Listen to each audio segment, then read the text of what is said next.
Hello साथी, ज्ञान घर यूट्यूब चैनल में आपका स्वागत है। एसएससी एमटीएस में बायोलॉजी के जो क्वेश्चन पूछे हैं उन सारे प्रश्न को एक साथ लेकर के आ गए हैं। क्वेश्चन तो मानो ऐसा मतलब एमटीएस के एग्ज़ाम नहीं, हम एक आईएएस और आईपीएस के एग्ज़ाम यूपीएससी एग्ज़ाम कंडक्ट कर रहे हैं। इतना टफ क्वेश्चन और बायोलॉजी का क्वेश्चन लगता है कि हम एमटीएस का बहाली नहीं एम्स डॉक्टर को ले रहे हैं। ऐसा क्वेश्चन मतलब गोला पर गोला बारूद पर बारूद फेंका गया एसएससी एमटीएस वाले विद्यार्थियों के लिए। ये क्वेश्चन का कोई स्टैंडर्ड नहीं कहा जा सकता है। ये समझिए कि यानी भंवर में तीर मारने के कारण मतलब अंदाजे तुक्का मारने का होगा। क्वेश्चन देख करके ये बताया जा सकता, भले कोई टीचर कोई फैकल्टी कर दे कि मैंने पढ़ाया है, ये अमान्य होगा क्योंकि कोई शिक्षक पढ़ाया नहीं होगा एमटीएस लेवल में, क्योंकि एमटीएस लेवल में सबको पता था कि इतना लेवल क्वेश्चन का नहीं जाएगा। ठीक है, अगर किसी ने कह दिया कि हाँ हमने पढ़ाया है और मेरा पढ़ाया हुआ आया है, समझिए कि इक्का दुक्का तो आया जरूर होगा, वो सिर्फ और सिर्फ फैकल्टी कर रहा है। ठीक है, और आप जानते ही होंगे कि बहुत सारे अभी प्लेटफॉर्म पे यानी यूट्यूब पे कई टीचर्स हैं ऐसे जो पढ़ा रहे पूरा। समझिए वो कोरोना काल का प्रकोप था जो फेमस मशहूर हो गया है ना। क्वालिटी नहीं थी कि क्वालिटी के अनुसार वो फेमस और मशहूर हो जाए। खैर, हमें किसी शिक्षक पे टिप्पणी नहीं करनी है। बात है कि एसएससी एमटीएस का क्वेश्चन जो है, क्वेश्चन का स्टैंडर्ड यही रहना चाहिए या क्वेश्चन के स्टैंडर्ड में थोड़ा डिक्रीमेंट होने चाहिए, क्योंकि एमटीएस का एग्जाम है। किसका एग्जाम है? एमटीएस का एग्जाम है। नहीं आप डॉक्टर को लेने जा रहे हैं, एम्स डॉक्टर को लेने जा रहे हैं, नहीं नीट आप एग्जाम लिए हैं, एमटीएस का लिए हैं। क्लास 10th पास आउट वाले विद्यार्थी एमटीएस का फॉर्म भरते हैं और क्वेश्चन का लेवल इस प्रकार है, इस तरह का लेवल है कि लगो यानी समझिए कि वो बनेगा नहीं। बच्चा कहाँ से पढ़े? 10th लेवल पढ़ा और 10th में वो सब क्वेश्चन नज़र ही नहीं आ रहा है। जब 10th बहुत अच्छा हो जाता तो 11th अच्छा स्ट्रॉन्ग कर लेते, फिर एमटीएस का फॉर्म क्यों भरा जाता? ठीक है, तो थोड़ा सा आयोग से रिक्वेस्ट अपील है कि क्वेश्चन इतना बाउंसर नहीं रखा जाए जो बच्चा उस बाउंसर को संभाल ही ना पाए। इतना रेंज में रखिए ताकि बच्चा के रडार में हो, बच्चा कैच कर सके। ये क्वेश्चन का कोई लेवल और कोई टुक ही नहीं है कि आप यानी एग्जाम कंडक्ट करा रहे उस एग्जाम को देखिए, उसके जो क्वालिफिकेशन है, आपने क्वालिफिकेशन जो है ये किया क्या? Matric pass out. और आपने क्वेश्चन को लिया क्या? समझिए ग्रेजुएशन पास आउट। हमको लगता है कि ग्रेजुएशन वाले भी क्वेश्चन को नहीं बना पाएंगे जितना हार्ड क्वेश्चन और टफ क्वेश्चन पूछा है। ठीक है, चलिए आइए, यानी हम लोग बायोलॉजी एमटीएस में जो भी यानी 2024 के जो एग्जाम हुए, बायोलॉजी के जो भी प्रश्न पूछा गया एमटीएस के एग्जाम में, उन सारे प्रश्नों को मैं लेकर के आया हूं एक साथ। और जब क्वेश्चन का जो है देखिएगा, क्वेश्चन का डेप्थ देखिएगा, क्वेश्चन का लेवल देखिएगा, तो आप तो एग्जाम दे करके आई हैं, आपसे क्या छिपा है ना। लेकिन आप कुछ शिफ्ट में थे, दूसरे शिफ्ट वाले के क्वेश्चन देखिए, यानी सारे क्वेश्चंस एक साथ आए हुए हैं। तो आइए हम लोग क्वेश्चन पे आए। इससे पहले कि अभी तक आपने सब्सक्राइब नहीं किया है तो दनादन सब्सक्राइब करिए। फटाफट क्वेश्चन की तरफ हम आएंगे और अच्छे से पढ़ेंगे भी, समझेंगे भी, और क्वेश्चन का आंसर होगा कि नहीं होगा, एसएससी एमटीएस ने क्या सही आंसर की जारी भी किया है, उसको भी देखेंगे साथी। तो आइए हम लोग बात कर लेते हैं। चलिए ठीक है, एक मिनट थोड़ा सा हम देख लूं। चलिए साथी स्टार्ट कर देते हैं। कर रहे हैं? बिल्कुल। तो स्टार्ट करने से पहले लाइक बटन भी दबा दीजिए, है ना। सब्सक्राइब नहीं किए हैं तो सब्सक्राइब का भी बटन दबा लीजिए कि ज्ञान घर चैनल आपको जो भी पढ़ाया है इफेक्टिव पढ़ाया। और मैं आपको बताऊंगा भी कि जो मैंने बायोलॉजी का क्लास, जो फाउंडेशन क्लास बायोलॉजी यूट्यूब पे लिया हूं और यूट्यूब पे पूरे क्लास पढ़ा हुआ है, वहां से क्वेश्चन आप देखेंगे जहां तक जिस लेवल को मैंने पढ़ाया, टच किया, उसी हिसाब से क्वेश्चन था इसमें। कुछ क्वेश्चन कह तो दिए कि कोई टीचर भी टच नहीं करेगा क्योंकि हमने एमटीएस के हिसाब से नहीं पढ़ाया था, राइट। कुछ क्वेश्चंस बाउंसर थे, ये मैं एक्सेप्ट करता हूं, और बाउंसर मैं रिक्वेस्ट भी करता हूं एसएससी एमटीएस से भी कि इस तरह की क्वेश्चन ना पूछे जाए ताकि विद्यार्थी विचलित हो जाए, है ना। चलिए आइए, परेशान और हताश होने की नहीं जरूरत है, जो हो गया सो हो गया, है ना। अब थोड़ा क्वेश्चन का लेवल देख करके जाना है, और जहां भी आप पढ़े, जिस टीचर से पढ़े, उनसे थोड़ा कहिए रिक्वेस्ट कि सर थोड़ा प्रीवियस ईयर का क्वेश्चन को देख लीजिएगा कि लेवल किस प्रकार पूछा है, थोड़ा उसी हिसाब से तैयारी कराइए। ठीक है ना, बात है ना सही। चलिए आइए, पहला क्वेश्चन है आपका, निम्नलिखित में से कौन सा अवायवीय गतिविधि का उदाहरण है? अवायवीय गतिविधि उदाहरण देखिए होता क्या है, यानी ऑक्सीजन की अनुपस्थिति में ऊर्जा का टूटना, कैलोरी का बर्न होना, उसको तोड़ने के लिए ऑक्सीजन की जरूरत ना पड़े। तो ये आपका वो जो क्वेश्चन पूछा है ये व्यायाम का प्रकार है, एक्सरसाइज का प्रकार है। एक्सरसाइज आप करते हैं, देखिए एक्सरसाइज आप कर रहे हैं, उससे भी प्रश्न आ गया है। ठीक है, चलिए देखिए स्कीपिंग है, स्कीपिंग है रसरी को जंप मारना।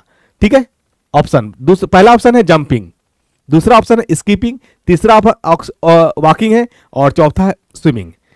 आप इन तीनों पर देखिएगा, स्कीपिंग हो, वॉकिंग हो और स्विमिंग हो। जैसे स्कीपिंग रसरी जंप मारते हैं तो इसमें सांस ले रहे हैं, तो ये वायवीय है, अवायवीय नहीं है। ठीक है, चलिए वॉकिंग टहल रहे हैं, तो टहल रहे हैं ये भी क्या होगा आपका वायवीय है ना। टहल रहे हैं ये भी आपके ऑक्सीजन की उपस्थिति में होगा। स्विमिंग की बात करें, स्विमिंग तैर रहे हैं, तो तैरने में क्या, उसमें भी आपका ऑक्सीजन की उपस्थिति में होगा। ये तीनों एक्सरसाइज तो है ही और तीनों से कैलोरी बर्न होते हैं, ये फिटनेस के लिए बहुत अच्छा कार्य है। लेकिन आप जंपिंग जब करेंगे तो क्या होता है ना, जब जंपिंग करें तो थोड़ा कुछ समय के लिए सांस होल्ड होता है, रुकता है, तो सांस का रुक जाना ही अवायवीय कहलाएगा।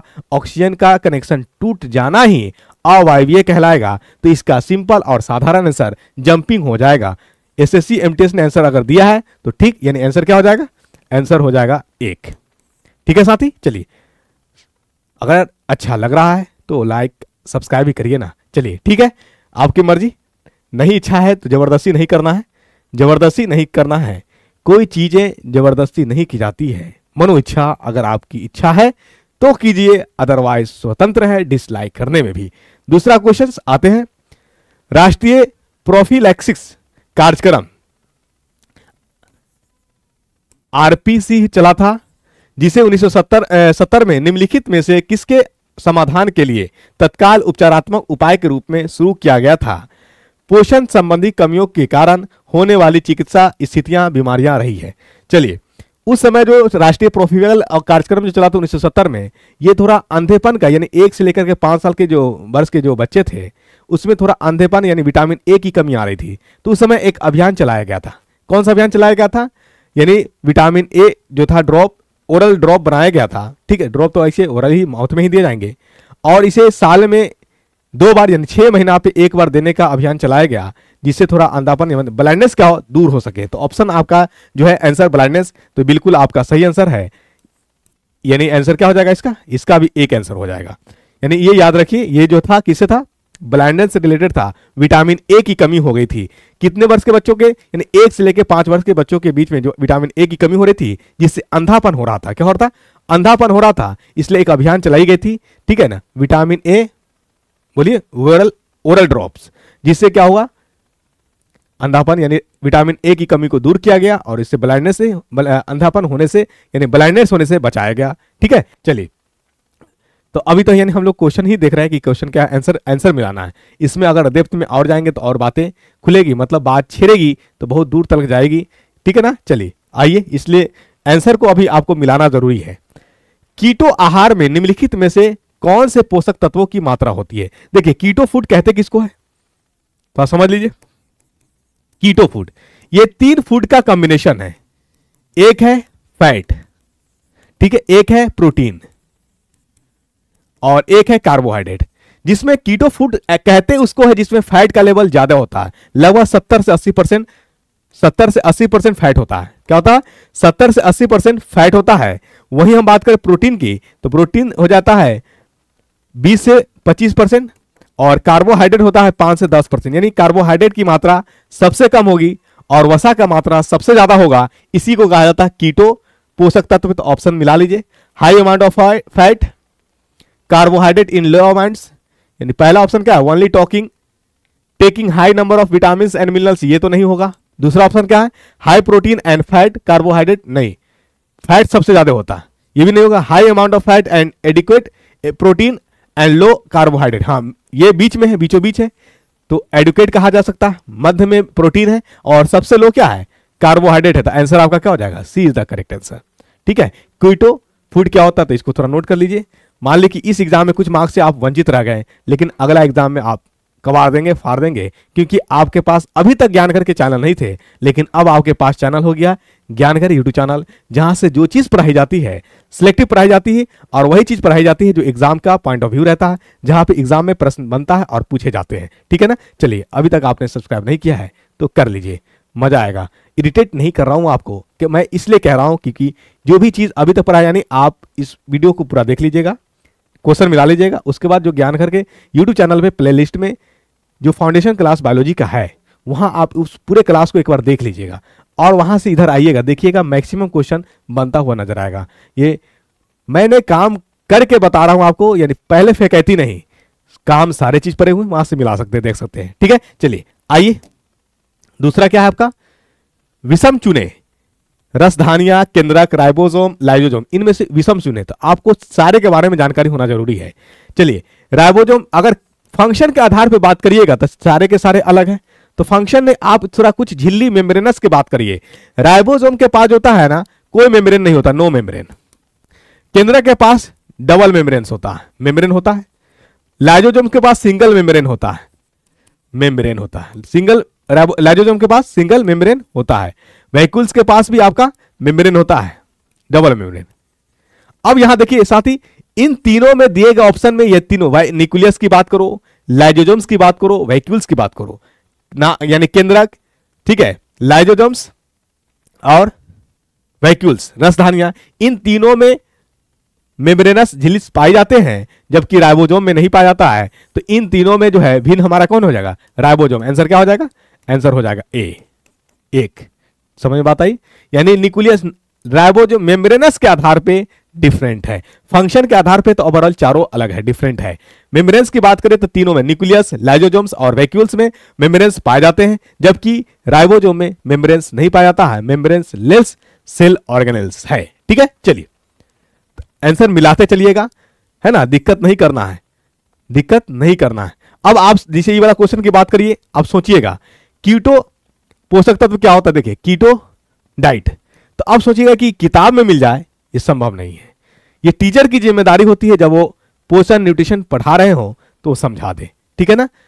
लेकिन अगर नहीं समझाया, नहीं बताया, तो फिर आपकी गलती नहीं है, आप तो फिर वही करोगे जो भविष्यवाणी करोगे, 4 उंगली दबाओगे, जो ज्यादा दबेगा वही आंसर मारोगे। ठीक है, कितना नंबर वाला दबा है ना, ये अक्कर बक्कर बम्बे बोल वाला हो जाएगा। नतीजा क्या होगा कि एक सही होता तो 3 नंबर आते हैं, -1 दे करके हम आ जाएंगे आसानी से। ठीक है, सिलेक्शन से दूर हो जाएंगे। हाँ चलो, टेंशन नहीं लेना है, समझ में आना है। आइए, दूसरा है क्या, पास्ता नूडल्स, पास्ता खाते हैं, हाँ वही से क्वेश्चन आ गया। पास्ता, नूडल्स, पिज्जा और ब्रेड जैसे विभिन्न खाद्य पदार्थों में ग्लूटेन का निर्माण देखा जाता है। ग्लूटेन तब होता है जब 2 विशिष्ट प्रोटीन होते हैं। पानी के साथ मिश्रित ग्लूटेन निर्माण के लिए उत्तरदायी 2 प्रोटीन के नाम बताइए। कौन कौन, अब ये बताइए, कहीं कहीं क्वेश्चन में ढूंढिएगा, मिलेगा नहीं मिलेगा। ये चीज है क्या, जो थोड़ा रिजल्ट ओरिएंटेड काम कर रही है, जो रिजल्ट ओरिएंटेड पढ़ा रही है, उसकी ये जिम्मेदारी है कि वो बताए, समझाए। अब देखो, पास्ता नूडल्स की जरूरत ही क्या थी, ये सब खिचड़ी आप जो खाते हैं ना, खिचड़ी में जितना ज्यादा जो है आपका न्यूट्रिएंट्स पाया जाएगा, उससे भी यानी सबसे कम पास्ता नूडल्स और पिज्जा में जो है, यानी खिचड़ी के मुताबिक भी जो है न्यूट्रिशन इसमें नहीं पाया जाता। खिचड़ी मोर सुपीरियर भोजन है, क्या है, मोर सुपीरियर भोजन, यानी खिचड़ी की तुलना मांस मछली भी नहीं करेगी, मांस मछली भी नहीं करेगी, खिचड़ी मोर सुपीरियर भोजन है। खिचड़ी खाइए, हेल्दी और स्वस्थ रहिए, है ना। और आप खिचड़ी को समझते कि ये गरीब का खाना है, गरीब का खाना नहीं है ना, बहुत पौष्टिक भोजन है खिचड़ी। इसकी बात करिएगा तो है तो बहुत 5 स्टार, मतलब अमीर का खाना है ये। पास्ता गरीब को दर्शन भी नहीं होगा, नूडल्स गरीब को दर्शन भी नहीं होगा, पिज्जा गरीब को दर्शन भी नहीं होगा। ये अमीर का खाना है, और अमीर खाया इसे बीमारी पाया, अमीर खाया बीमारी पाया। ओबेसिटी, मोटापा, गैस, सारे प्रॉब्लम इसी से उत्पन्न होंगे। ठीक है, चलिए तो अब क्या है ना, तो हम आते हैं ट्रैक पे। ग्लूटीन का निर्माण जो होता है इसमें 2 प्रोटीन की वजह से होती है, एक का नाम है ग्लूटिनिन एंड एक का नाम है जिलेटिन। ये दोनों है कारगर, यानी 4 का सी नंबर इधर करेक्ट, सॉरी 5 का जो है 4 नंबर इधर करेक्ट है। ग्लूटिन एंड बोलिए जिलेटिन, ये आपका जो है कारगर है प्रोटीन बनाने के लिए। पास्ता नूडल्स और पिज्जा में जो है पानी के संपर्क में आने से ये बन जाता है कौन सा प्रोटीन, बोलिए ग्लूटेन प्रोटीन। ग्लूटेन का निर्माण करता है कौन कौन मिलकर, ग्लूटिनिन एंड ग्लाइएडिन, 2 प्रोटीन हैं जो पानी के संपर्क में आने से बना देता है क्या, ग्लूटेन। तो ये याद रखिए, किसमें, पास्ता नूडल्स पिज्जा, ठीक है। और इसमें खिचड़ी से भी कम, खिचड़ी से भी कम, जो खिचड़ी गरीब का खाना है, गरीब का खाना नहीं सबका खाना है, और ये अमीरों का खाना, क्योंकि गरीब का तो दर्शन ही नहीं होगा। पिज्जा खरीदने के लिए 500-700 रुपये कहाँ से लाएंगे बेचारे। आप ऑर्डर कर दो तो भले माना जाएगा कि आप मानता गरीब हित में, लेकिन क्यों करोगे आप, क्यों करोगे? क्योंकि आप वो बेचारे हेल्दी अगर बीमार पड़ जाएं, आपके 500 रुपये मान लो ठीक है आप ऑर्डर कर दोगे, लेकिन वो खा करके वो बीमार पड़ जाएं तो इलाज कौन करावेगा? इलाज कौन कराएगा? समस्या यहाँ भी है। ठीक है, चलिए, अमीर का खाना बीमारी लाना वाला बात है। आइए अगला प्रश्न आपके पास, समय के साथ किसी परिस्थितिक तंत्र में प्रजातियों की संरचना में कर्मिक परिवर्तनों को क्या कहा जाता है? देखिए, समय बदलते उसके अंदर थोड़ा आदत में चेंजिंग आ जाना, बिहेवियर में चेंजिंग आ जाना, एडेप्टेशन में चेंजिंग आ जाना, उसे कहा जाता है सक्सेशन। क्या कहा जाता है? सक्सेशन कहा जाता है, इकोलॉजिकल सक्सेशन। तो आंसर क्या हो जाएगा? अब ये बताइए, ये इकोलॉजी में जब डेट में पढ़ा जाएगा, इवोल्यूशन, इकोसिस्टम, ठीक है ना, ठीक है ना, तो वहां जाकर के इन्वायरमेंट, ह्यूमन रिलेशन, यानी इकोलॉजी, समझिए कि आप जो कोई किताब पढ़े होंगे तो उसमें छुटकू दिया हुआ छोटा सा, उतना ही से इकोलॉजी समाप्त नहीं हो जाता। ये एक लिए, जिसके लिए जो है इन्वायरमेंटल इकोलॉजी जब पढ़ेंगे आप, डेप्थ में पढ़ेंगे, तो इसको क्वेश्चन आंसर कर पाएंगे। तो बस मान लीजिए इसका आंसर एमटीएस सक्सेशन दिया है, यानी इकोलॉजिकल सक्सेशन। एमटीएस ने बाउंसर क्वेश्चन मारा ही है। मैंने आपसे कहा ही था, जब हम क्या बता रहे थे, बोलिए, जब एक क्वेश्चन जो गलत आंसर की हुआ है फिजिक्स में लॉ ऑफ मोशन से, ठीक है, तो मैंने बताया था कि एमटीएस में जॉब लेना लोहे का चना चबाने के बराबर है। ये इतना टफ और इतना हार्ड क्वेश्चन जो पूछा है, मतलब एकदम समझो कि दिल रो गया है। बताइए आप कैसे हैंडल कर पाएंगे उस सिचुएशन को एग्जाम हॉल में बैठ करके, और ऐसा क्वेश्चन आपको मिल गया होगा, पूरा समझो तो एकदम सामने अंधकार सा आ गया होगा। बिल्कुल स्वाभाविक है, अंधकार भले क्यों नहीं आए, क्योंकि ये क्वेश्चन जब देख करके जाता है, पढ़ा रहता है, तो एक कॉन्फिडेंस में रहता है। बिल्कुल एग्जाम में हमको सिलेक्शन लेना है और नया क्वेश्चन आ जाए तो वहां दिमाग तो ऐसी हैंग हो जाता है, बाउंसर क्वेश्चन नजर आने लगे, दिमाग ऐसी हैंग हो जाए। जैसे ठीक उसी प्रकार पिच भी मेरे लिए नया हो, प्लेयर भी नया हो और बॉल भी नया हो, तो सब कुछ संभाल पाना बहुत मुश्किल हो जाएगा। विकेट संभाले कि बॉलर को समझे कि बॉल को समझे, देख, ठीक है। चलिए, किस कोशिका अंग में राइबोसोमल आरएनए होता है और राइबोसोम के उत्पादन में शामिल होता है? ऑप्शन आपका दिया हुआ एमटीएस का, इंडोप्लाज्मिक रेटिकुलम, दूसरा ऑप्शन था न्यूक्लियस, तीसरा ऑप्शन था न्यूक्लियोलस, चौथा ऑप्शन था गोल्गी अपरेटस। यह कह रहा कि आरएनए अपना हो राइबोसोमल और राइबोसोम को बनाता है, तो आंसर होगा न्यूक्लियस। न्यूक्लियस जो है ये क्या करता है? राइबोसोम बनाता है और इसके पास आरएनए होता है, राइबोसोमल आरएनए होता है। तो न्यूक्लियस लिख लीजिए, राइबोसोमल आरएनए, शॉर्ट ही में लिख देता हूं। और ये जो है प्रोडक्शन राइबोसोम को बनाता है, राइबोसोम बनाता है। तो आंसर क्या हो जाएगा बोलिए? आंसर हो जाएगा आपका 2 नंबर। आप एसएससी एमटीएस से आंसर किससे मिला लीजिएगा। गलत आंसर आपका नहीं मैच करता, चैलेंज करिएगा। क्यों? गलती करे कोई और आप खामियाजा क्यों भुगतोगे? अगर आपको प्रूफ चाहिए, प्रमाण चाहिए, तो ज्ञानघर के नंबर है ना, नंबर लिख लीजिए, व्हाट्सएप नंबर 87 092 47 740। इस पे आप मैसेज करेंगे क्वेश्चन, ठीक है। आपको प्रूफ चाहिए, प्रमाण चाहिए, ज्ञानघर आपको देगा, ठीक है। वंचित नहीं रह जाना है। एक क्वेश्चन आपको सिलेक्शन दिला सकती है, ठीक है, और एक क्वेश्चन आपको मेरिट से बाहर कर सकती है, क्योंकि एक क्वेश्चन गलत हो जाने पे -1 सही में से कट जाएगा आपका, और सही आपने किया हो और उसका जो है जहां +3 मिलने चाहिए वहां -1 लेकर के आओगे, तो ये आप सिलेक्शन से बाहर हो जाओगे। तो कॉन्फिडेंस को बिल्डअप करो, अपने आप कॉन्फिडेंस लाओ, आपको प्रूफ जो है ज्ञानघर आपको देगा, ठीक है। क्वेश्चन बस ये नंबर नोट कर लीजिए, इस नंबर पे आपको व्हाट्सअप करना है, और व्हाट्सअप करने में क्वेश्चन को व्हाट्सअप करना है। आपको कहीं से प्रूफ नहीं मिल रहा है, ज्ञानघर आपको प्रूफ देगा, पूरा ढूंढ निकालेगा, किस बुक से क्वेश्चन पूछा है उसको भी ढूंढ निकालेगा, ठीक है ना। इसके लिए आपको टेंशन बिल्कुल जो है चिंता लेने की बात नहीं है, चिंता लेने की जरूरत नहीं है। आपके सामने है, जब मैं यहाँ हूँ, एसजेड सर आपके सामने हो, तो डरने की क्या बात है? Why fear, I am here. डर किसकी बात की, जब मैं यहां हूं। मैं कौन? एसजेड सर, ठीक है। चलिए आइए, अगला प्रश्न आपका आता है, मांसपेशी कोशिकाएं और मांसपेशी फाइबर भ्रूणीय पूर्ववर्ती कोशिकाओं से विकसित होते हैं, जिन्हें कहा जाता है, ठीक है। वो जो मांसपेशियां हैं जो विकसित होता है मसल सेल, वो किससे होता है? ऑप्शन आपके पास है, मायोब्लास्ट, दूसरा है मायोसाइट, तीसरा है मायोफिब्रिल और चौथा है मायोन्यूक्लियाई। तो आपने आंसर बिल्कुल पढ़ा होगा। जब आप हमको आप जो है आप ज्ञानघर के अगर क्लास पढ़े होंगे तो उत्तक, यानी जो हमने पढ़ा था सेल, यानी सॉरी टिश्यू उत्तक पढ़ा था, तो वहां पे आप इसको पढ़िएगा तो आपका इसका आंसर मिल जाएगा मायोब्लास्ट। इसका आंसर क्या हो जाएगा? मायोब्लास्ट। ठीक है, तो आंसर हो जाएगा मायोब्लास्ट। एमटीएस ने आंसर अगर दिया है ये तो ठीक है, नहीं दिया है तो चैलेंज करना है। ठीक है, चलिए मायोब्लास्ट। अगला क्वेश्चन है साइनोबैक्टीरिया किस क्षेत्र से संबंधित है? तो साइनोबैक्टीरिया क्या है बोलिए? Blue green अलगी। ऑप्शन आपके पास है प्राइमरी कंज्यूमर, कंज्यूम तो नहीं करते, डिकम्पोजर्स नहीं, प्रोड्यूसर बिल्कुल, ये उत्पादक के रूप में काम करता है, प्रोड्यूसर्स। तो आप लिख सकते हैं साइनोबैक्टीरिया जो है प्रोड्यूसर। क्या एसएससी एमटीएस ने प्रोड्यूसर आंसर किया है? नहीं किया है तो चैलेंज करना है, जरूरी है, करिएगा। ठीक है, चलिए अगला है which of the following are edible polysaccharides, यानी कौन सा है जिसमें से खाने योग्य पॉलीसेकेराइड्स है? बताइए कौन है जो खाने योग्य पॉलीसेकेराइड्स है? Methyl cellulose, chitin and actin. Actin तो प्रोटीन, ये आपका पॉलीसेकेराइड्स नहीं, तो ये ऑप्शन खत्म। काइटिन पॉलीसेकेराइड्स है। ठीक है, चलिए सुक्रोज पॉलीसेकेराइड्स है, सेल्यूलोज है, ग्लूकोज नहीं है। Glucose, cellulose, chitin and myosin. Cellulose, chitin and myosin, हाँ ये आपका हो जाएगा। अब कहिएगा सेल्यूलोज, तो सेल्यूलोज जो है ना ये आपके टमी जैसे लूज टमी हो जाता है, उसको हार्ड करने के लिए इसको सिरप के रूप में सेल्यूलोज को दिया जाता है। कैप्सूल नुमा होता है। जब कोई प्रोडक्ट अगर यूज करिएगा, जब आप एक्सरसाइज करते हैं और टमी पेट जो है लटक जाता है, टाइट नहीं हो पाती है, तो लटकने से पहले अगर आप एक्सरसाइज और किसी क्या कहते हैं उसको और ट्रेनर के संपर्क में है तो आपको ये देगा, डाइट के रूप में देगा।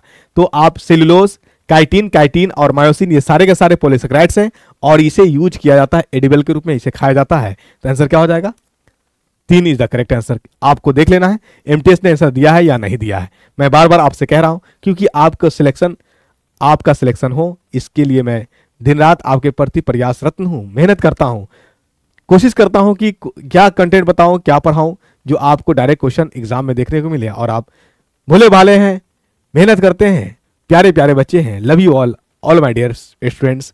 आप बहुत बड़े मासूम और प्यारे प्यारे हो। भले गाली दोगे वो अलग बात है, गाली नहीं देना। ठीक है, किसी भी शिक्षक को गाली नहीं देना चाहिए। हाँ चलिए आइए। और गाली क्यों दोगे आप मुझे?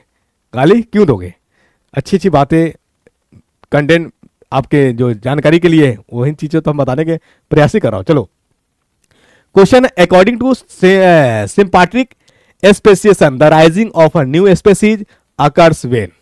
ठीक है, क्वेश्चन है सहानुभूति प्रजाति के अनुसार एक नई प्रजाति का उदय तब होता है जब, देखिए सहानुभूति सिम्पैथी ये क्या होता है ना, इसमें होता है कि रहने वाला यानी इकोलॉजिकल इन्वायरमेंट जो होता है वो एक जैसा होता है, लेकिन उसमें एक ही जगह रहेगा। जैसे मान लो सपोज करो इन्वायरमेंट, अर्थ की बात करेंगे तो अर्थ पे ह्यूमन भी है, लैंड भी है।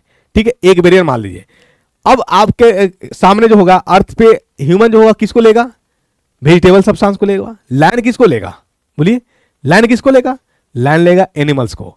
तो यही चीज कह रहा है कि इकोलॉजिकल रहने का स्थान एक ही होगा, लेकिन उसे डाइट, ठीक है, खाने का तरीके बदल जाएंगे। वही कहलाता हमारा, बोलिए, सहानुभूति प्रजाति के अनुसार एक नई प्रजाति का उदय होता है जब क्या खाने का तरीका, हैबिटेट, आवास का तरीका बदल जाए, लेकिन एडेप्टेशन आवास तो एक ही रहेगा, खाने का तरीका बदलेगा, वही चीज हमारा आंसर कहलाएगा। तो ऑप्शन देख लीजिए, one species is separated into different groups due to geological events like mountain formation. Different group due to geological, नहीं ये नहीं होगा। दूसरा option, organisms from the same species start to show different behavioural characteristics. Same species नहीं, same species तो फिर अंतर नहीं आएगा। यहां कह रहा एक नई प्रजाति, तो जब सेम स्पेसीज हो ही गया तो नई प्रजाति का निर्माण कहां से होगा। तीसरा, two groups of the same species can not interbreed among themselves despite living in the same geographic location. बिल्कुल ये हो सकता है। The two groups of organism from the same species would phenotypically look different. ठीक, अब देखिए ये दोनों में थोड़ा सा आ जाएगा। फेनोटाइपिकली देखने में इसका मतलब होगा कि सेम स्पेसीज से आ जाएगा। फेनोटाइपिकली का मतलब क्या होगा? Species same. जैसे मान लीजिए आप दो भाई हैं, एक का फेस कटिंग अलग है, एक का फेस कटिंग अलग है, मतलब दोनों का जीन तो डीएनए पेरेंट्स वाला ही होगा, लेकिन उसने क्या किया, मॉर्फोलॉजिकली अलग है, फेनोटाइपिकली स्ट्रक्चर अलग दिखने में, जेनेटिकली सेम है, यानी सेम स्पेसीज से आ गया, तो ये 4 कट गया। यहां इसमें आंसर आ गया, to groups of the same species can not interbreed, यानी सेम स्पेसीज से आने वाला एक साथ, यानी कैन नॉट ब्रीड नहीं कर रहा, यानी अलग अलग हो रहा है। बहुत अच्छा। Living in the same geographic location, मतलब लेकिन सेम स्पेसीज से नहीं है, लेकिन दोनों एक ही जियोग्राफिक लोकेशन में रहते हैं। तो आंसर क्या हो जाएगा? 3 इज द करेक्ट आंसर। यही आपको मैंने बताया, यानी रहने का, रिप्रोडक्शन करने का तरीका अलग अलग है, स्पेसीज अलग अलग है, लेकिन बोलिए, रिप्रोडक्शन करने का तरीका अलग है, डाइट पोषण लेने का तरीका अलग है, लेकिन जहां रहेगा, रहने का स्थान एक ही है। जियोलॉजिकल ग्राफी यानी जियोग्राफिक लोकेशन जो है एक है, सेम है। ठीक है, तो आंसर क्या हो जाएगा? 3। एमटीएस में चेक कर लेना, मिला लेना कि आंसर क्या दिया है, 3 दिया है या नहीं दिया है। ठीक है ना। चलिए आइए, अगला क्वेश्चन है, एनोरेक्सिया नर्वोसा एक खाने का विकार है जिसकी विशेषता डैश है। देखिए, एनोरेक्सिया नर्वोसा जो है, ये आदमी आजकल डाइट को मेंटेन करने के चक्कर में, मतलब हेवी व्यक्ति, मोटापा, वो पतला होना चाहता है, और पतला होने के कारण क्या, वो खाना पीना छोड़ देता है। खाना पीना छोड़ने से नतीजा क्या होता है कि वेट का काफी गिरावट आ जाती है। अचानक से गिरावट, फिर वो कुछ भी खाता है, वेट बढ़ता ही नहीं है। यानी वेट का अचानक से लॉस हो जाना, वेट का लॉस होना, कुछ भी खाओ नहीं बढ़ेगा वजन, तो वही कहलाता है एनोरेक्सिया नर्वोसा, मतलब वेट का तेजी से घट जाना, वेट का तेजी से घट जाना कहलाता है एनोरेक्सिया नर्वोसा। तो अब ऑप्शन देख लीजिए, an abnormally heavy body weight, नहीं। An intense fear of losing weight, मतलब एक चिंता का विषय हो जाता है, क्या डर होता है कि आखिर इतना तेजी से वेट लॉस क्यों हो रहा है। तो आंसर आपका क्या हो जाएगा? एमटीएस में मिला लेना क्या आंसर दिया है। ठीक है, इसका 2 आंसर है। प्रमाण प्रूफ चाहिए तो आपको बस नंबर जो मैंने दिया है उसको आप मैसेज कर देना है, क्वेश्चन भेज देना है। उसका प्रूफ कहीं से आपको नहीं मिल रहा है, कहीं से कोई नहीं दे रहा है, तो ज्ञानघर आपको अवेलेबल कराएगा, देगा। ठीक है, चलिए आइए, निम्नलिखित में से कौन सा मेसोजोम का कार्य नहीं है? मेसोजोम का कार्य क्या नहीं है? तो मेसोजोम का कार्य क्या नहीं है, पहले कार्य क्या क्या है इसको देख लीजिए। ये जो है प्लाज्मा मेम्ब्रेन के सरफेस एरिया को बढ़ा देता है। ठीक है, ये है आपका, यानी मेसोजोम जो होता है, प्लाज्मा मेम्ब्रेन जो कोशिका झिल्ली है, उसकी सरफेस एरिया, सतही क्षेत्र को क्या कर देती है? बढ़ा देती है। दूसरा, रेस्पिरेशन में मदद करती है। तीसरा, DNA replication and distribution to daughter cell, यानी डीएनए के रेप्लिकेशन में भी मदद करती है। क्या नहीं करती है? मदद टहलने में, चलने, आवागमन में मदद नहीं करती है। तो लोकोमोशन, तो इसका आंसर क्या हो जाएगा? Locomotion is the correct answer, ये आपका आंसर हो जाएगा। एमटीएस क्या दिया आंसर, मिला लेना है। ठीक है साथी, चलिए पूरे क्वेश्चन, मतलब जितना एमटीएस में पूछा है 2024 के पूरे क्वेश्चन हम बायोलॉजी के लेकर के आए, फिर बायोलॉजी के बाद केमिस्ट्री को लेकर के आएंगे, फिर केमिस्ट्री के बाद फिजिक्स को लेकर के आएंगे। वहां भी देखेंगे कि गोला भी फेंका है, कि बारूद फेंका है, कि बाउंसर फेंका है। ठीक है, आइए, किसी पर्यावरण द्वारा अनिश्चित काल तक बनाए रखी जा सकने वाली अधिकतम जनसंख्या आकार को क्या कहा जाता है? यह कहा जाता है कैरिंग कैपेसिटी। और ये आप ज्ञानघर का अगर सीजीएल का टेस्ट सीरीज मारे होंगे तो ये टेस्ट का क्वेश्चन है डायरेक्ट। ज्ञानघर पर सीजीएल का प्रैक्टिस सेट चलाया गया था और प्रत्येक शिफ्ट में ज्ञानघर का क्वेश्चन रहा है। तो आप अगर ये क्वेश्चन अगर सेट भी देख लेंगे, मुश्किल से मुझे लगता है कि 12-13 सेट यानी 29 सेट कराया गया था। तो उसमें है 25 से 30 क्वेश्चन करा था, समय भी लेने लगा, 5 से 6 मिनट में काम बन जाएगा और वहां से आपका क्वेश्चन हो जाता है कैरिंग कैपेसिटी। ठीक है, 3 नंबर लेकर के आ जाते हैं आप अगर गलती की है तो थोड़ा देख लेना है। ज्ञानघर पे जो भी चीज पढ़ाई जाती है, मैं फिर अंत में कहूंगा आपसे, क्या अंत में नहीं, अभी तो स्टार्ट ही हुआ है, अभी शुरुआत है, बाकी चलते रहेंगे आगे। ठीक है ना, जो भी चीज पढ़ाई गई, सिलेक्टिव चीज पढ़ाई गई, क्वेश्चन भी कराया गया, सिलेक्टिव क्वेश्चन कराएगा किसी ना किसी एग्जाम में, कहीं ना कहीं वो क्वेश्चन देखने, और किसी ना किसी, क्यों कहूं, आप जिस एग्जाम की तैयारी कर रहे हो, आरआरबी एनटीपीसी की बात कर रहे हो या एमटीएस की बात करेंगे, क्वेश्चन डायरेक्ट मिलेगा ही मिलेगा। नहीं मिलेगा तो चैनल को आप वहीं पे अनसब्सक्राइब कर देना। अभी फिलहाल वक्ती तौर पे सब्सक्राइब करो और देखो, प्रमाण देखो, प्रूफ देखो कि पढ़ा रहा है तो क्वेश्चन बन रहा या नहीं बन रहा, बताया जाता है वो तरीका है या सही या नहीं है, क्वेश्चन बनता है या नहीं बनता है, वह देख लेना। समझ में आया, नहीं आया, हैंडपंप बुखार देंगे, नहीं, गदर मूवी का डायलॉग नहीं है, ये इस चीज को समझ लेना है। ठीक है, चलिए आइए, अगला क्वेश्चन है, गोल्गी कॉम्प्लेक्स के आसपास के साइटोप्लाज्मिक जोन में कोई कोशिका अंगक नहीं होता। अस्पष्ट साइटोप्लाज्म के इस क्षेत्र को कहा जाता है, क्या कहा जाता है? अस्पष्ट। तो अब देखो, ये आपको, आप एमटीएस के करने का नीट लेवल तो पढ़े नहीं है। पहले जोन जो होता है सिर्फ और सिर्फ स्मूथ एंडोप्लाज्मिक रेटिकुलम में पाया जाता है। जोन सिर्फ और सिर्फ स्मूथ एंडोप्लाज्मिक रेटिकुलम में पाया जाता है और उसको कहा जाता है जोन एक्सक्लूजन। क्या कहा जाता है? Zone exclusion. तो आपको तो नीट निकालना था नहीं, तो आपको ये लेवल कौन पढ़ाएगा? पूछ दिया है एमटीएस में, तो मान लीजिए, याद कर लीजिएगा। पूछ देगा कि जोन एंडोप्लाज्मिक रेटिकुलम का दो बेटा, स्मूथ एंडोप्लाज्मिक रेटिकुलम और rough endoplasmic reticulum. Smooth endoplasmic reticulum में ही जोन पाया जाता है, रफ में नहीं पाया जाता, और उस जोन का नाम क्या होता है? Zone of exclusion. क्या नाम है? Zone of exclusion. एमटीएस में आंसर आप मिला लेना, ठीक है, zone of exclusion. 3 number is the correct answer. अगला क्वेश्चन है, फ्लैटवर्म के उत्सर्जन तंत्र में मौजूद एक विशेष कोशिका है जो उन्हें अपशिष्ट पदार्थों को हटाने में मदद करती है। आप जो है डाइवर्सिटी यानी बायोलॉजी क्लास जो ज्ञानगर का है उसमें आप पढ़ेंगे फ्लैटवर्म,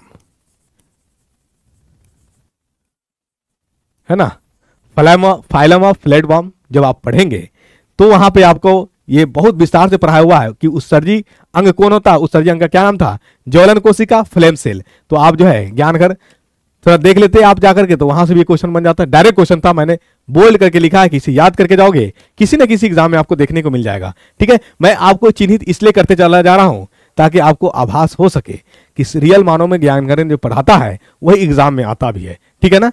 इधर उधर मतलब हमने आपको कहा कि आप अपनी निगाह को बिल्कुल अर्जुन की तरह रखिए, मतलब हमको जिसको शिकार करना है हमारा तीर वहीं जाना चाहिए, कहीं और इधर उधर नहीं। हमें पक्षी का आंख चाहिए था, सिर्फ हमारा तीर के निशान उस पक्षी की आंखों पे ही होना चाहिए, ठीक है ना। इसलिए आपको टारगेट एमटीएस निकालना था तो एमटीएस पे। बाकी मैंने आपको यानी वो जो क्लासेस है फाउंडेशन क्लासेस, जिस एग्जाम की तैयारी करो, हमें तो नहीं बताना कि आप एमटीएस को दोगे कि आरआरबी एनटीपीसी को दोगे या सीजीएल सीएचएसएल को दोगे या बिहार एसएससी को दोगे। जिस भी एग्जाम को दो, बीपीएससी टीचर वाले में दो या बोलिए बिहार एसएससी में दो, स्टेट में दो, सीटेट में दो, सारे के लिए कारगर था। उतना ही क्लास आपको सब एग्जाम में कारगर दे देगा, ठीक है। तो आप वहां से मिला सकते हैं। आप फिर मैं कहूंगा कि एमटीएस वाला आंसर की से मिला लोगे आप, क्या दिया आंसर, ठीक है। चलो अगला, निम्नलिखित में से किस कोशिका अंग के पास अपना स्वयं का डीएनए होता है और वह अपने कार्यों के लिए प्रोटीन का संश्लेषण कर सकता है? प्रोटीन का संश्लेषण यानी अपना डीएनए प्लास्टिड्स और बोले प्लास्टिड्स में आने वाला क्लोरोप्लास्ट के पास होता है, और किसके पास? बोलिए माइटोकॉन्ड्रिया के पास। ऑप्शन देख लीजिए, इंडोप्लाज्मिक नहीं, इसके पास नहीं, क्लोरोप्लास्ट इसके पास होता है। तो आंसर क्या हो जाएगा? 2 नंबर है करेक्ट आंसर, ठीक है। चलो यानी इसमें तो मोर देन एबव नहीं ना है, 4 में से कोई एक ही आंसर होगा, 4 में से कोई एक ही आंसर होगा। एक हो गया, दूसरा चेक करने की जरूरत नहीं है। कहीं कहीं होगा तो उसको हम क्या करेंगे? बोनस और आएगा ही, देखते हैं कुछ होगा तो। यानी जितना क्वेश्चन पूछा सारे लेकर लेकर सारे क्वेश्चन को लेकर क्या है उसमें कुछ ना कुछ देखने को मिलेगा ही, जहां कोई आंसर ही नहीं हो। अगला क्वेश्चन आपका आ रहा है, निम्नलिखित में से पौधे के किस समूह को क्रिप्टोगैम के रूप में वर्गीकृत किया गया है? क्रिप्टोगैम यानी जिसमें फ्लावरिंग फूड्स नहीं होते थे, नहीं बीज होता था और नहीं फल आते थे, उसे हम लोग क्रिप्टोगैम कहते थे। और ये भी आप पढ़े होंगे, क्या? Diversity, plant kingdom. अभी पढ़ लीजिए, आंसर मिलाने के बाद जाइए ज्ञानघर पे और फाउंडेशन, वहां पे प्लांट किंगडम में जाइएगा, वहां पे टेरिडोफाइटा, फेनोरोगैमी, क्रिप्टोगैमी, फेनोरोगैमी, क्रिप्टोगैमी मिला लीजिए। इसमें आया था कौन कौन? 3 आया था, थैलोफाइटा, ब्रायोफाइटा और टेरिडोफाइटा, ठीक है। ये सारे के सारे क्रिप्टोगैम्स में थे। आंसर मिला लो। टेरिडोफाइटा एंड एंजियोस्पर्म नहीं, जिम्नोस्पर्म एंड एंजियोस्पर्म नहीं, थैलोफाइटा एंड जिम्नोस्पर्म नहीं, आने वाला कौन? Bryophyta and Thallophyta. ये आपका आंसर हो जाएगा, एमटीएस में मिला लेना, ठीक है।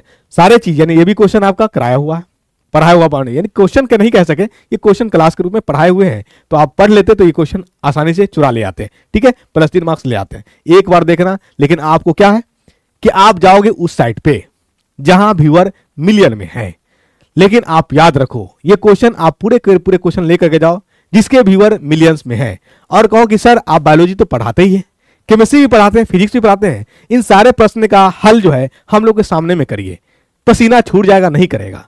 बड़े मिलियन में व्यूअर चला गया हो, मैं शिक्षक, आप समझदार हो कि शिक्षक नहीं, मैं नाम नहीं बोलूंगा कि शिक्षक की बात कर रहा, आप चाहो तो पूछ चेक करो।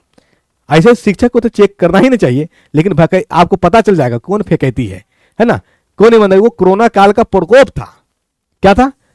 कोरोना काल का प्रकोप था कि लोग जान गया, लेकिन जो है क्वालिटी नहीं है, क्वालिटी नहीं है, और इधर उधर की बात करके फेमस हुआ है, इधर उधर के बात करके फेमस हुआ, पढ़ा करके फेमस नहीं हुआ है, ठीक है। और आप वहीं से पढ़ते हो, उसी चैनल से पढ़ते हो बायोलॉजी भी, उसी चैनल से पढ़ते हो केमिस्ट्री भी, उसी चैनल से पढ़ते हो फिजिक्स भी, तो आप मानो आप अंधकार में रह जाओगे, सिलेक्शन आपकी कभी नहीं होगी। ये श्राप नहीं, मैंने कि कंटेंट हम जब देंगे तभी तो एग्जाम में क्वेश्चन टकराएगा ना, कोई कंटेंट हम देंगे ही नहीं एग्जाम में कैसे टकराएगा।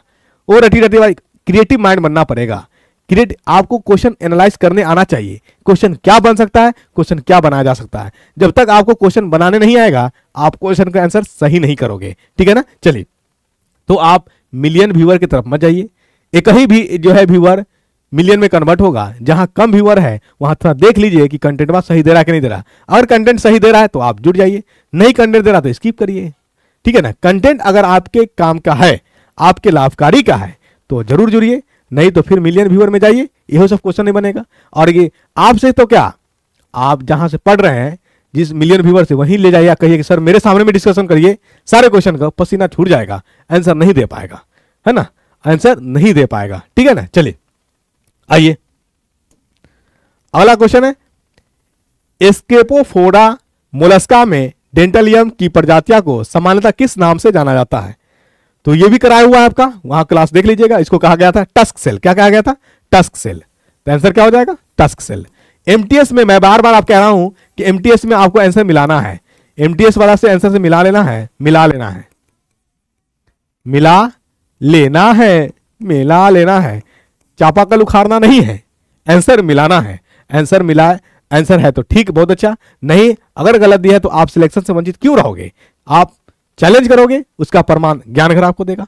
बस नंबर पे मैसेज कर देना है 8709 47 740, ठीक है। चलिए आइए अगला प्रश्न आते हैं, निम्नलिखित में से किसे एक कोशिकीय हरा शैवाल माना जाता है, ठीक है।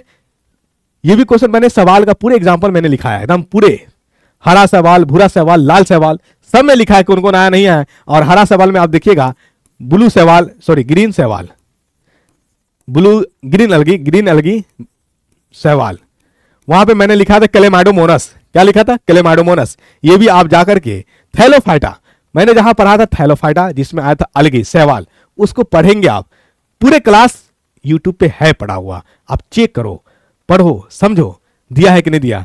मैंने कहा था कि लेवल क्वेश्चन का कितना भी बढ़ा दे, नीट लेवल क्यों ना कर दे, क्वेश्चन आप कर लो जाओगे। वही हुआ, आपके सामने बाउंसर क्वेश्चन आए और आप गलती कर बैठे, क्योंकि ज्ञानघर से क्लास आपने लिया नहीं और ज्ञानघर को पढ़ करके गया नहीं, ठीक है ना। आप उस चैनल से पढ़े जहां से क्वेश्चन तो क्या, क्वेश्चन के आसपास भी जो है भटकता हुआ नजर नहीं आया उसका कंसेप्ट, ठीक है। चलो क्लेमाइडोमोनस, आइए अगला है, निम्नलिखित में से कौन सा कथन प्लास्टिड्स के बारे में सत्य नहीं है। तो प्लास्टिड्स करता क्या है, तो प्लास्टिड्स करता है क्या क्या, पहले प्लास्टिड्स का फंक्शन समझ लीजिए, तब आपको इसको आंसर आना चाहिए। प्लास्टिड्स ये फूड स्टोर करता है, फूड को क्या करता है, स्टोर करता है, कहां पे, ल्यूकोसाइट्स में, ल्यूकोसाइट्स, ठीक है। दूसरा क्या करता है, इसके पास अपना डीएनए होता है, अपना डीएनए होता है, ठीक है। उसके बाद इसमें स्ट्रोमा पाया जाता है, स्ट्रोमा पाया जाता है क्लोरोप्लास्ट में, क्लोरोप्लास्ट में, बहुत अच्छा, ठीक है। और इसके पास अपना राइबोसोम होता है, डीएनए भी होता है, राइबोसोम भी होता है। तो अब देख लो, अपना राइबोसोम ये सही है, they have dear on DNA, ये भी सही है। पहला क्वेश्चन देखो, starch oils and protein granules are stored in chromoplast, ये गलत हो गया। स्टोर किस में करता है, ल्यूकोप्लास्ट में, दिया क्या है, यही अगर ल्यूकोप्लास्ट होता तो आंसर सही हो जाता। ये भी क्वेश्चन कराए हुए हैं, ये भी क्वेश्चन कराए हुए हैं, प्लांट्स वाला में जाइएगा, प्लास्टिड्स सारे चीज यानी कोशिका, ये जब पढ़ा रहे थे हम सेल ऑर्गेनेल्स, कोशिका अंग, प्लास्टिड, वहां बहुत विस्तार से पढ़ा है, सारे क्लास है ज्ञानघर के चैनल पे, और कुछ नहीं है, जाकर के थोड़ा सा देख लेना है, पूरे कंसेप्ट क्लियर हो जाएंगे आपके, ठीक है। तो ये सारे क्वेश्चन कराए हुए हैं, है ना। तो आंसर आपका यही तो हो जाएगा, इनकरेक्ट पूछा है तो आंसर यह है। एमटीएस में आंसर मिला लेना, बार बार मैं कह रहा हूं, एमटीएस में आंसर एक दिया है या नहीं दिया है, मेरा आंसर है 1, मेरा आंसर है, मेरा नहीं किताब का आंसर है 1, ठीक है। चलो अगला है, स्थलीय पारिस्थितिकी तंत्र में हरे पौधों द्वारा अवशोषित सूर्य के प्रकाश ऊर्जा का प्रतिशत लगभग डैश होता है, ठीक है। ये सीजीएल का आप प्रैक्टिस सेट लगा के गए होंगे तो आंसर मार दे होंगे, ऐसे भी सारे के आंसर सही हुए होंगे 1%, ठीक है, 1% इज द करेक्ट आंसर, सारे को आंसर सही हुआ होगा, क्योंकि ये बहुत पुरानी है अवधारणा, ये इसमें मैं अपना क्रेडिट नहीं लूंगा, ठीक है, समझ रहे हैं मेरे लाल, मेरे साथ है ना, रामलाल, श्यामलाल, सारे लोग, सब आप जहां रहें सुख में रहें, खुशहाल रहें और ज्ञान घर चैनल को देखते रहें, पढ़ते रहें और सिलेक्शन लेते रहें। सिलेक्शन लेने के बाद मुझे मैसेज करें कि सर मेरा चयन मेरा हो गया है, मैं चयनित हो गया हूं इस एग्जाम में। ठीक है, अच्छा लगेगा। ब्लेसिंग लेते रहो, आशीर्वाद लेते रहो। आई चलिए अगला क्वेश्चन है आपके पास। बहु कोशिकाओं में डैश ऑक्सीकरण के माध्यम से बहुत लंबी श्रृंखला वाले फैटी एसिड का टूटना निम्नलिखित में से किसके द्वारा संचालित होता है? फैटी एसिड का टूटना किसमें टूटता है बताइए? राइबोसोम, तो ये प्रोटीन सिंथेसिस ये नहीं होगा। पेरोक्सिसोम बताएं, माइटोकॉन्ड्रिया, गोल्गी अपरेटस, क्या आंसर होना चाहिए? बताओ, आप ही बताओ आंसर क्या होना चाहिए? बहु कोशिकाओं में ऑक्सीकरण के माध्यम से बहुत लंबी श्रृंखला वाले फैटी एसिड का टूटना निम्नलिखित में से किसके द्वारा संचालित होता है? फैटी एसिड टूटेगा, ठीक है, ग्लाइकोप्रोटीन्स और ग्लाइकोलिपिड्स। बोलो, चलो आंसर माइटोकॉन्ड्रिया, एरोबिक रेस्पिरेशन, है ना, इसी के माध्यम से ऑक्सीजन की उपस्थिति से टूटेगा। तो ऑक्सीजन देने का काम कौन कराएगा? ठीक है, बोलो, ऑक्सीकरण माइटोकॉन्ड्रिया में होता, तो आंसर क्या हो जाएगा? माइटोकॉन्ड्रिया। एमटीएस में आंसर मिला लीजिएगा आप। ठीक है, चलिए अगला है, पशु साम्राज्य में निम्नलिखित में से किस फाइला में खंडित शरीर वाले जानवर शामिल है? ये क्वेश्चन आप जो है फाइलम ऑफ एनेलिडा ज्ञान करके पढ़ोगे, जाकर के वहां लिखा हुआ है एनेलिडा, बहुत विस्तार से पढ़ा था मैं, तो आंसर तो डायरेक्ट हो गया एनेलिडा। ठीक है, एनेलिडा, इसका शरीर खंडित होते थे, इसी के कारण क्लासिफिकेशन हुआ था, है ना, कुछ नया नहीं दिया गया। जो क्वेश्चन इधर है, यानी स्टार्टिंग का जो बाउंसर थे वो बाउंसर थे, मैं मान के चलता हूं, लेकिन सारे क्वेश्चन इधर वाले कराए हुए थे। मतलब आप पूरे बायोलॉजी की क्लास पढ़ लेते थे, जितना क्वेश्चन एमटीएस में पूछा है उसमें से 5-6 क्वेश्चन को छोड़ दिया जाए जो आउट ऑफ बियॉन्ड, मतलब लेवल से बाहर क्वेश्चन आपको नहीं, लेकिन बाकी क्वेश्चन आपका देखा हुआ नजर था, सीन क्वेश्चन था। ठीक है, देखा हुआ था। आइए, किसी पारिस्थितिकी तंत्र में स्वपोषी जीवों की प्राथमिक भूमिका क्या होती है? तो प्राथमिक भूमिका जो यानी पारिस्थितिकी तंत्र इकोसिस्टम में क्या होता है? जो भी प्रोड्यूसर होता है प्राथमिक, जब मान लो कि मुझे कंज्यूम करना है कोई चीज को, तो मार्केट में जब बनेगा तभी ना, हमें दाल चाहिए तो दाल जब बनेगा तभी ना हम दाल लेंगे। ठीक है, दाल बनेगा तभी हम दाल ले पाएंगे। हमें कार्बोहाइड्रेट चाहिए तो कार्बोहाइड्रेट बनेगा तभी हम कार्बोहाइड्रेट लेंगे। ऑप्शन आपके पास है ब्रेकिंग डाउन डेड ऑर्गेनिजम्स, नहीं, ये प्राथमिक उपचार नहीं है। Producing organic matter from inorganic substance, ये तो होता हुआ नजर आ रहा है। Preying on other organisms for food, no. Converting organic matter into energy, ये भी नहीं होगा। देखिए ये आंसर हो जाएगा प्रोड्यूसिंग ऑर्गेनिक मैटर। कार्बोहाइड्रेट आप खाते हो CH2O, ठीक है, CH2O, तो ये बना कैसे है? ये बना कैसे है? कार्बन डाइऑक्साइड और बोलो वाटर से ये मिलके बना हमारा CH2O। तो कार्बन डाइऑक्साइड जो है ये इनऑर्गेनिक है, H2O क्या है? ये इनऑर्गेनिक है, ये क्या हमारा ऑर्गेनिक है, ये क्या है? ऑर्गेनिक है। तो अब देखो ये बात कह रहा है प्रोड्यूसिंग बनता है ऑर्गेनिक मैटर, कहां से? इनऑर्गेनिक सब्सटेंस से। ये इनऑर्गेनिक, ये इनऑर्गेनिक, इससे क्या बना हमारा? बोलो, कार्बोहाइड्रेट, ये ऑर्गेनिक सब्सटेंस है और इसे हम लोग कंज्यूम करेंगे। तो प्रोड्यूसर का मेन काम होता है इनऑर्गेनिक से ऑर्गेनिक बनाना, ऑर्गेनिक फूड जो से हम खा सके। दाल, कार्बोहाइड्रेट, रोटी, चावल, ये सारे के सारे ऑर्गेनिक फूड्स है। क्या है? ऑर्गेनिक फूड्स है, और इसे याद रखेंगे आप। तो आंसर क्या हो जाएगा? 2 नंबर। एमटीएस का आंसर आप मिला लोगे। ठीक है, चलो अगला है, सबसे पहले किसने प्रतिपादित किया कि कोशिकाएं पहले से मौजूद कोशिकाओं से उत्पन्न होती है? ये भी बात कोशिका जब हम पढ़ा रहे थे तो बताते, रडल्फ वर्च्यू, आर वर्च्यू, कोशिका ए कोशिका, प्री एग्जिस्टिंग सेल, ओमनिस सेलुला ए सेलुला, ये बात किसने कहा था? बोलिए, आर वर्च्यू ने कहा था। ओमनिस यानी पहले से उपस्थित कोशिका ही से नए कोशिका का निर्माण होगा, ये बहुत अच्छे से बताए थे। आप जाकर के देखना फाउंडेशन क्लास, सेल, कोशिका, ठीक है, ज्ञान घर पे ये क्वेश्चन, ये मैं इसलिए आपसे कह रहा हूं यूट्यूब, कि आपको लगता है कि फैकल्टी है व्यूअर कम। देखो, व्यूअर पे नहीं जाने का, मैंने आपसे बार बार कहा, ठीक है, व्यूअर पे नहीं जाने का है। आप कंटेंट देखो, क्वेश्चन बनता है या नहीं बनता है, आपको अपने सिलेक्शन से मतलब है। ठीक है ना, मान लो कि संस्था में 100 फोटो लग गए सिलेक्टेड होकर के, और आपका सिलेक्शन नहीं हुआ, तो फोटो देख करके आपका क्या फायदा? फोटो देख करके क्या फायदा?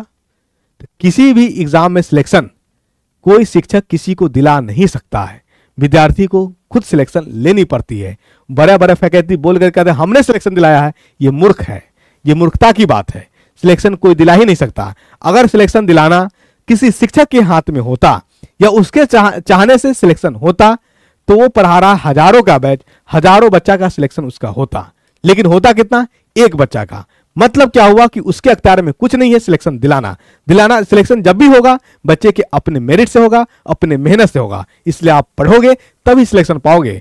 सुरमा के पास चले जाओगे और आप मेहनत नहीं करोगे तो आप बदसुरमा हो जाओगे। क्या हो जाओगे, आप कहीं के नहीं रहोगे, कूड़ा चुनने लायक नहीं रहोगे। आलू पकौड़ा बेचना तो बहुत दूर की बात है, कूड़ा भी नहीं चुन पाओगे, क्योंकि उसके लिए भी AI आ गया है। सारे चीज काम अब उसी के माध्यम से होगा, ड्रोन है ना। और क्या है बोलिए, उसको क्या बोलते हैं, अरे जो ह्यूमन की तरह काम कर लेता है। अरे मेरे माइंड से स्लिप हो गया, बताओ। अरे यार स्टेचू बना इस तरह से नहीं रहता, उसको क्या बोलते हैं। हाँ चलो मेरे जहन में नहीं आ रहा।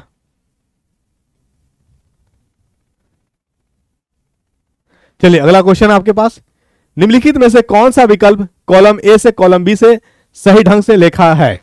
देखिए कटल फिश यानी ए सामने सामने मिला हुआ, यहां दे दिया है नाम कॉमन नेम, इधर दिया है साइंटिफिक नेम। तो याद रखिए कटल फिश का जो साइंटिफिक नेम होता है, याद रखिए क्या होता है, बोलिए।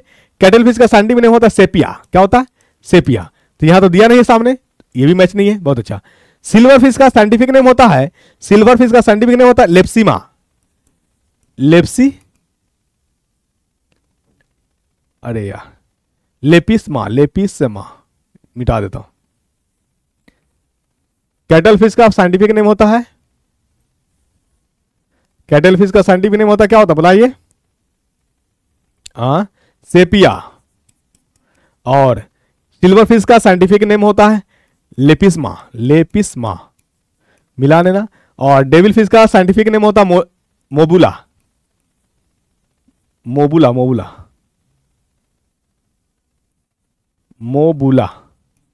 और कैटफिश का साइंटिफिक नेम होता है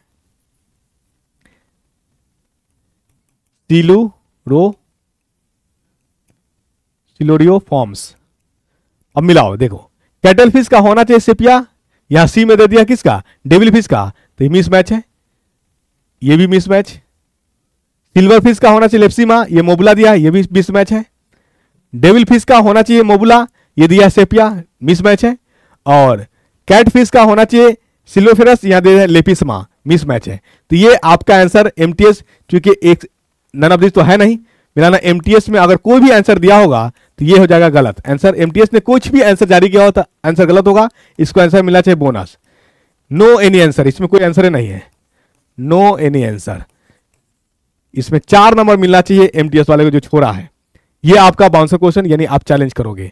इसमें दिए गए ऑप्शन में कोनो जो है सही मैच नहीं है, करेक्ट मैच नहीं है, सबके सब मिच मैच है। ठीक है, आइए अगला प्रश्न, सामान्य सर्दी जुकाम के लिए कौन सा वायरस जिम्मेदार है।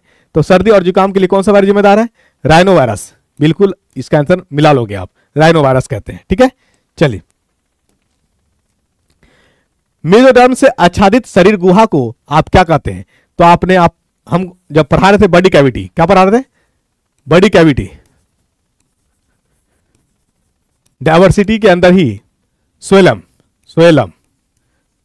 जिसको पर गुहा कहते थे, गुहिया कहते थे, तो इसी को हम लोग यानी मेसोडर्मल जो होता है ये सोएलम कहलाता है। और आंसर क्या हो जाएगा, बोलिए पर गुहा सोएलम। ये भी पढ़ा करके आप ज्ञानगर पे देख लोगे।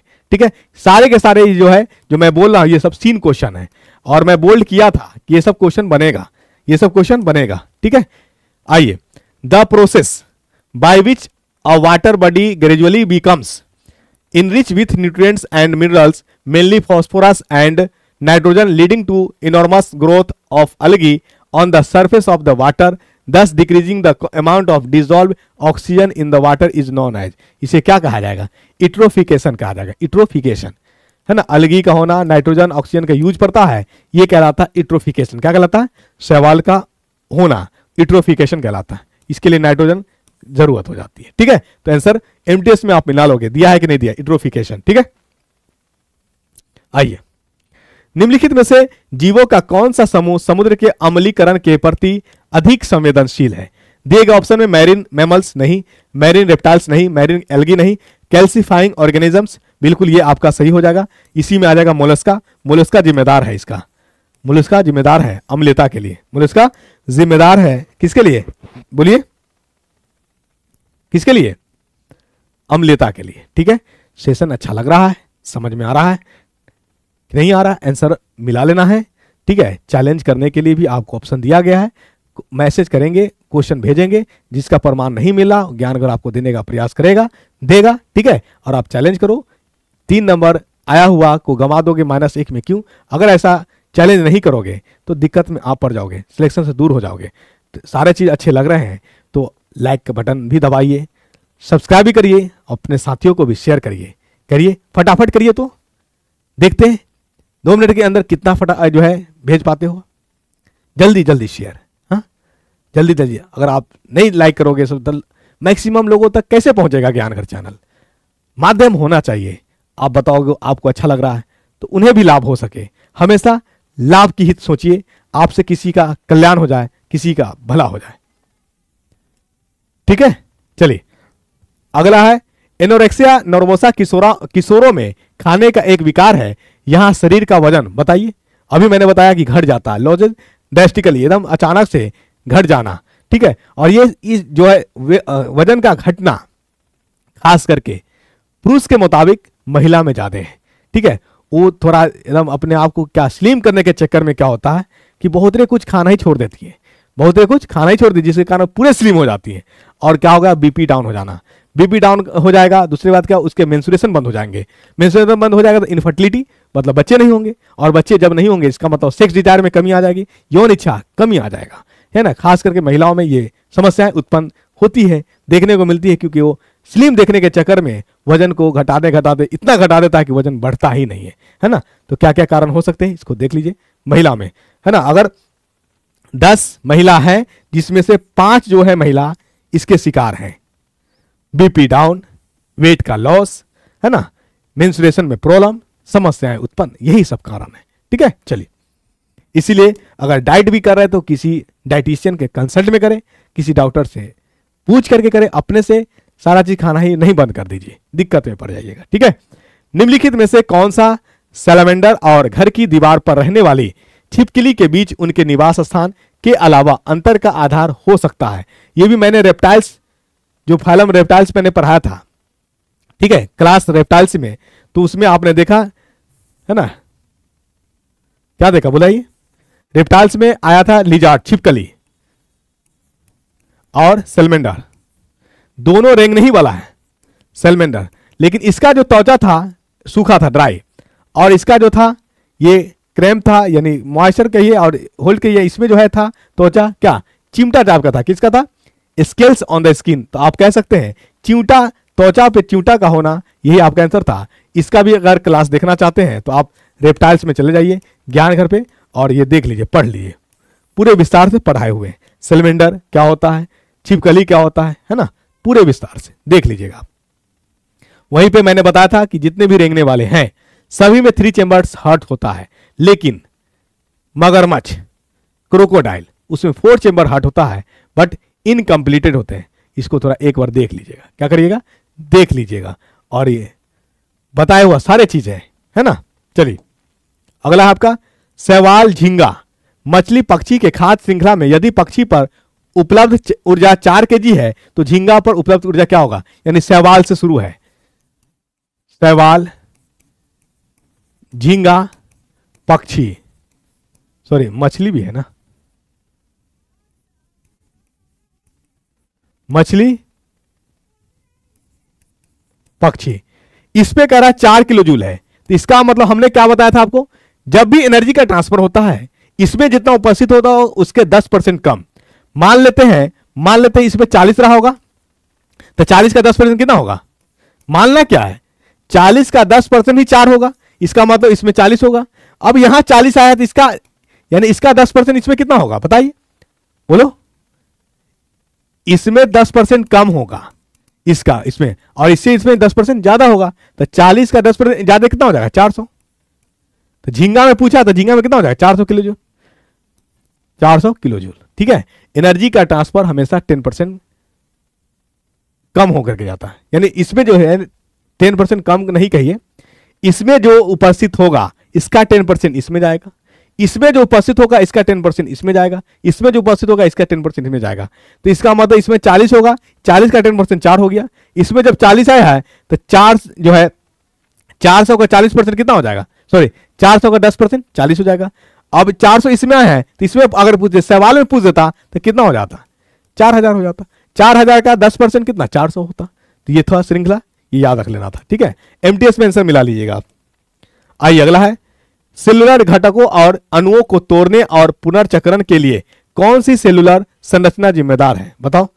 डाइजेस्टिव एंजाइम जो होता है, हाइड्रोलाइटिक एंजाइम जो पाया जाता है, जिसको सुसाइडल आत्मघाती थैली कहा जाता है, इसके लिए जिम्मेदार है लाइसोसोम। कौन जिम्मेदार है, लाइसोसोम। एमटीएस में आंसर आपको मिला लेना है, एमटीएस में आंसर आपको मिला लेना, मैं बार बार कह रहा हूं आपसे, एमटीएस में आंसर मिला लेना है, ठीक है। चलिए, लाइसोसोम्स के अंदर पाचन एंजाइम बनता है, किसमें बनता है बताओ। लाइसोसोम्स के अंदर पाचन एंजाइम किसमें बनता है, लाइसोसोम्स के अंदर ये अटैच होता है किससे, रफ एंडोप्लाज्मिक रेटिकुलम से। तो इसका मतलब लाइसोसोम्स के अंदर जो पाचन एंजाइम्स है वो बनता है रफ एंडोप्लाज्मिक रेटिकुलम में। आंसर क्या हो जाएगा, रफ एंडोप्लाज्मिक रेटिकुलम, ठीक है। 36 का है, मिला लेना।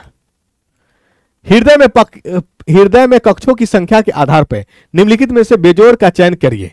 बेजोड़ जो मेल नहीं खाता, तो टर्टल, ये सब टर्टल है, या कैमलियन है, फ्रॉग है, ये सारे के सारे में 3 चेंबर है। क्या है, 3 चेंबर है। क्रोकोडाइल की बात करेंगे, क्रोकोडाइल में 4 चेंबर है। यही हो गया अंतर। तो आंसर क्या हो जाएगा, 3। बस अंतर कहे तो उसके फीचर्स को पढ़ो, समझो, जिसमें आप आसानी से क्लासिफाई वर्गीकरण कर सको, उसी में बना दो आंसर। टर्टल में 3 चेंबर हार्ट होते हैं, कैमलियन में 3 चेंबर हार्ट होते हैं, क्रोकोडाइल में 4 चेंबर हार्ट होता है, फ्रॉग में 3 चेंबर हार्ट होता है। तो इकलौता हमारा क्या हो गया, मगरमच्छ। मगरमच्छ, मेहनत ना करो और सिलेक्शन ना होने पर मगरमच्छ की आंसू गिराए, ये गलत बात है। मेहनत करना पड़ेगा, तभी जाकर के आप सिलेक्शन पाएंगे। मेहनत नहीं करेंगे और आप सिलेक्शन ना होने पर आप आंसू गिराएंगे तो वो आंसू कहलाएगा मगरमच्छ की आंसू, यानी उस आंसू का कोई महत्व नहीं रहेगा।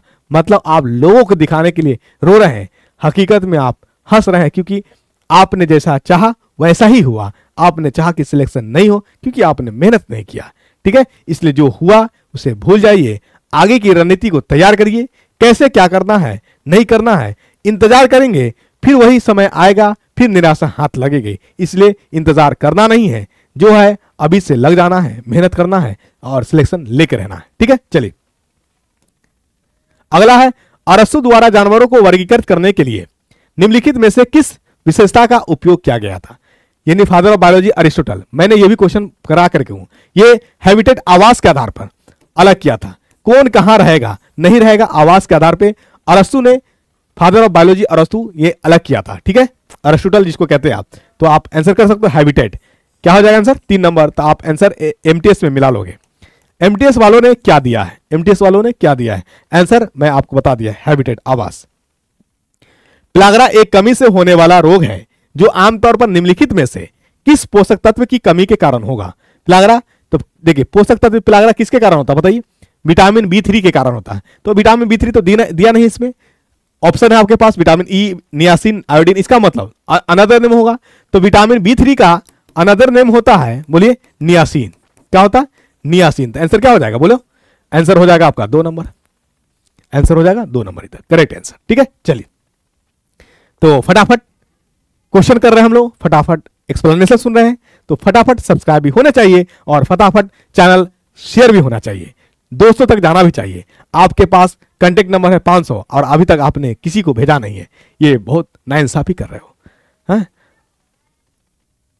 वफा की उम्मीद किससे करें, मुझे यकीन था शहर भी उसी का है ना, जज भी उसी का, मुद्दा भी वही, मुद्दालय भी वही, है ना। मुझे यकीन था कसूर मेरा निकलेगा। मेहनत कर रहे हैं, पढ़ा रहे हैं, समझा रहे हैं, और फिर भी आप चैनल को सब्सक्राइब नहीं कर रहे हो, लाइक नहीं कर रहे हो, सिर्फ देख रहे हो। आप देख रहे हो लेकिन अभी तक लाइक बटन नहीं दबाए हो, गलत बात है। लाइक भी दबाइए, सब्सक्राइब भी करिए, ठीक है। चलिए अगला, 2 पादपों कोशिकाओं के बीच कोशिका भित्ति से होकर गुजरने वाली सुरंग को क्या कहा जाता है। सेल वाल से होकर के गुजरने वाली सुरंग को क्या कहा जाता है, ये बताए थे, मैंने बताया था जब हमने सेल वाल पढ़ा था, तो वहां पे हमने कहे थे प्लाज्मोडेस्माटा, क्या कहते थे? प्लाज्मोडेस्माटा, ये सुरंग है, कैनल है, टनल है, ये इसको कहते हैं प्लाज्मोडेस्माटा। आंसर मिला लेना आप एमटीएस से, ये सारे के सारे आंसर मैं आपको बता रहा हूं, प्रमाण प्रूफ चाहिए तो देख लेना, प्लाज्मोडेस्माटा कहते हैं। ठीक है, चलिए। ऐसा देखा गया है कि एक बच्चे की हृदय गति प्रति मिनट 135 बार होती है, हृदय की धड़कन की आवृत्ति होगी। बताओ हार्ट बीट क्या होता है?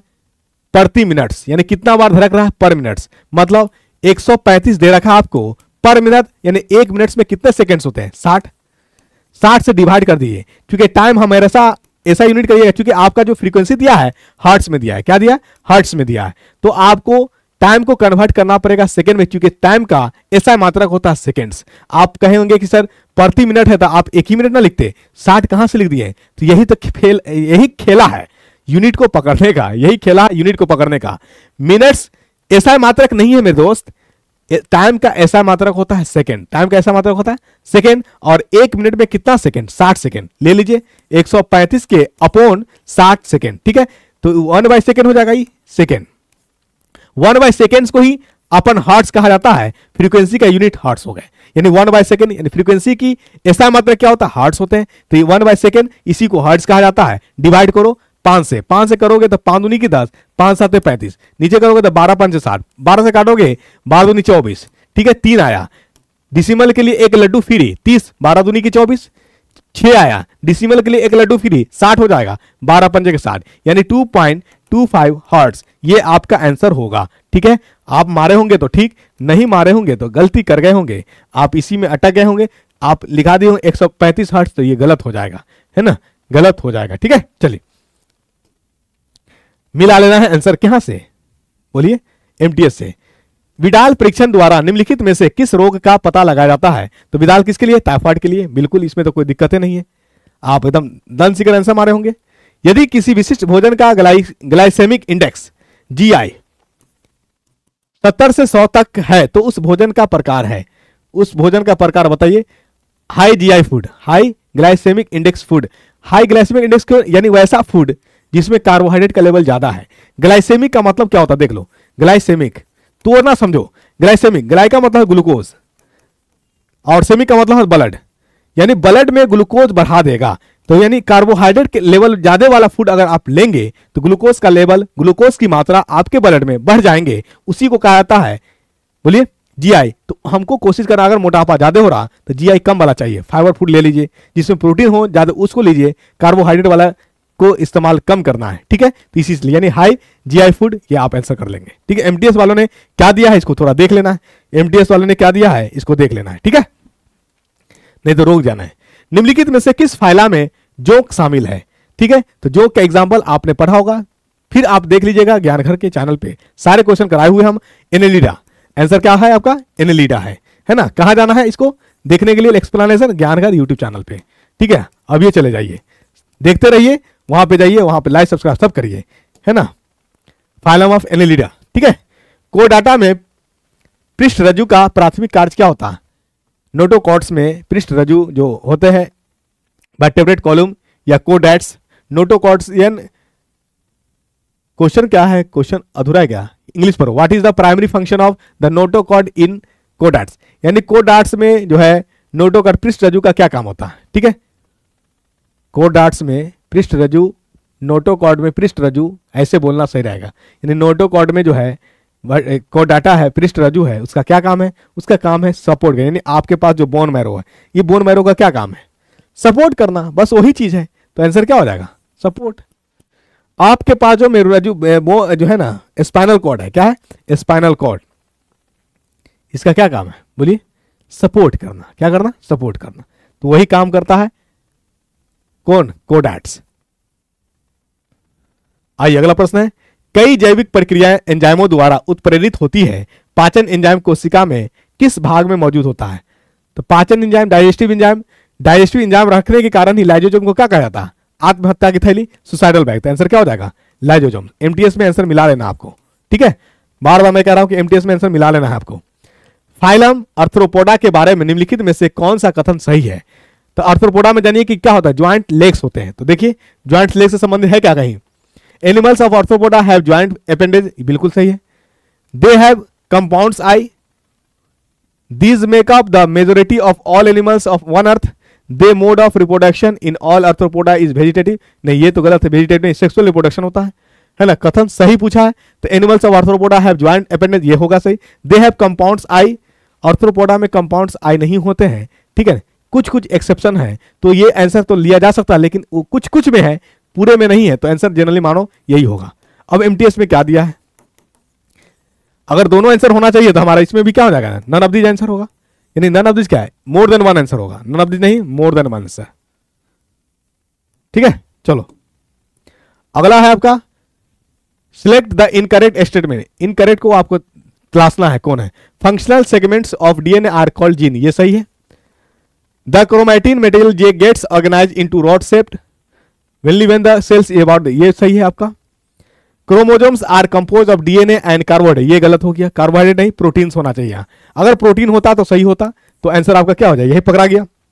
DNA molecules of contain the information necessary for consisting and organisms organising cells, ये सही है, तो यानी 3 नंबर आपका इनकरेक्ट है, आंसर आपका क्या हो जाएगा 3 नंबर। एमटीएस में मिला लेना आपको, ठीक है। अगला क्वेश्चन है निम्नलिखित में से कौन विकल्प कॉलम ए के कॉलम बी से सही ढंग से मेल खाता है।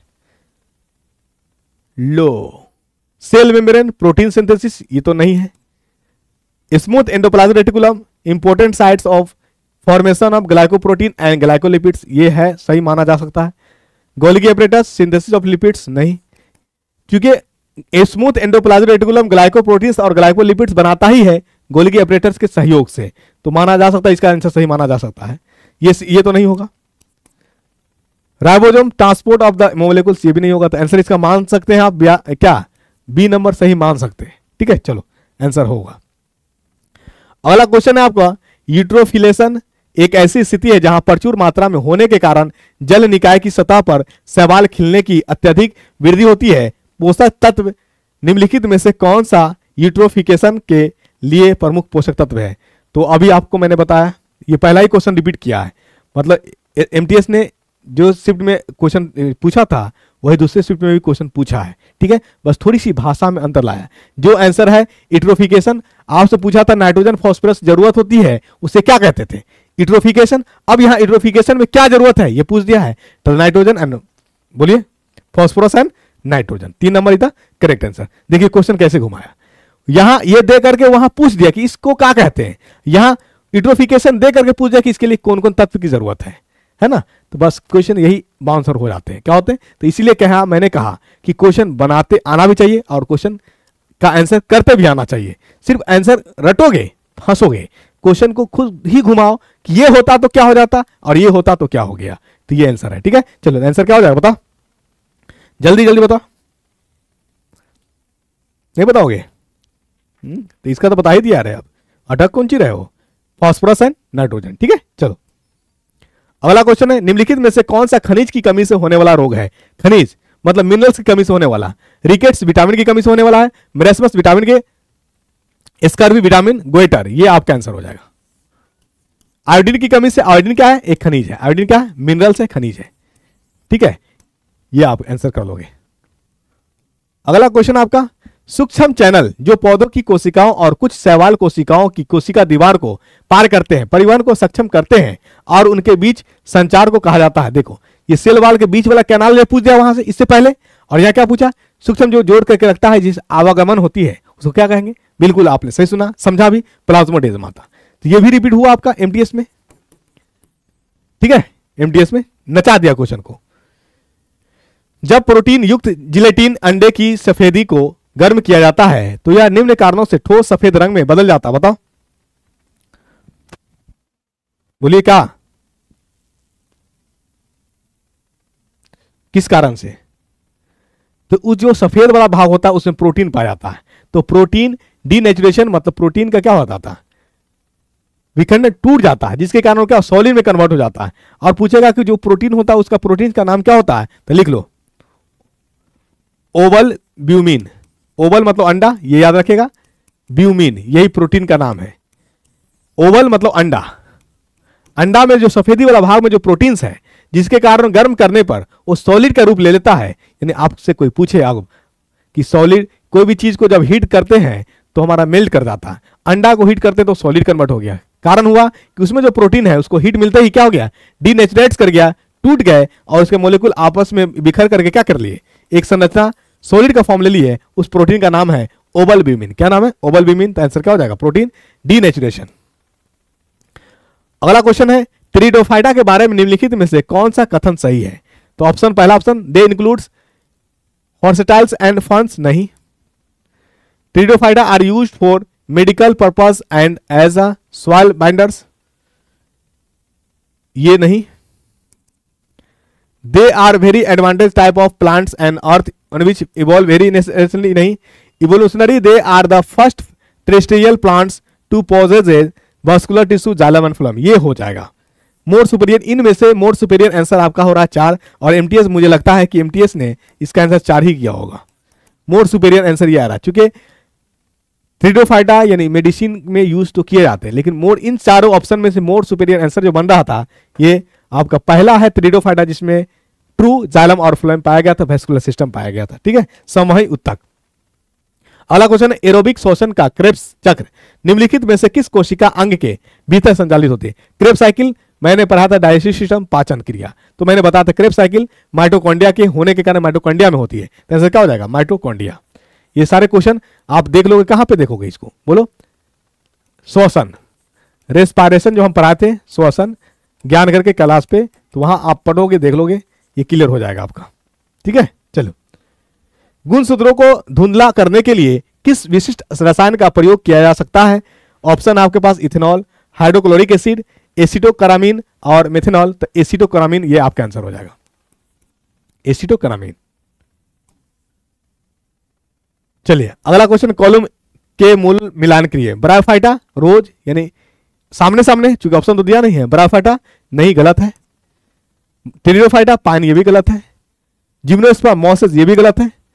एंजियोस्पर्म सिलेंजिलेला, ये नहीं, ये टेरिडोफाइटा है, तो इसमें ये भी आपका बोनस जाएगा, यानी 58 नंबर क्वेश्चन आपका बोनस एमटीएस में। अगर कोई ना कोई आंसर इसमें दिया होगा तो गलत दिया होगा, ये इसका में से है नो मैच, इसमें कोई मैच नहीं कर रहा, कोई मैच नहीं कर रहा, नन मैचिंग है, नन मैचिंग है, नन लिखा हो तो नन मैचिंग कर देता, ये बोनस में जाना चाहिए, चैलेंज कर लो।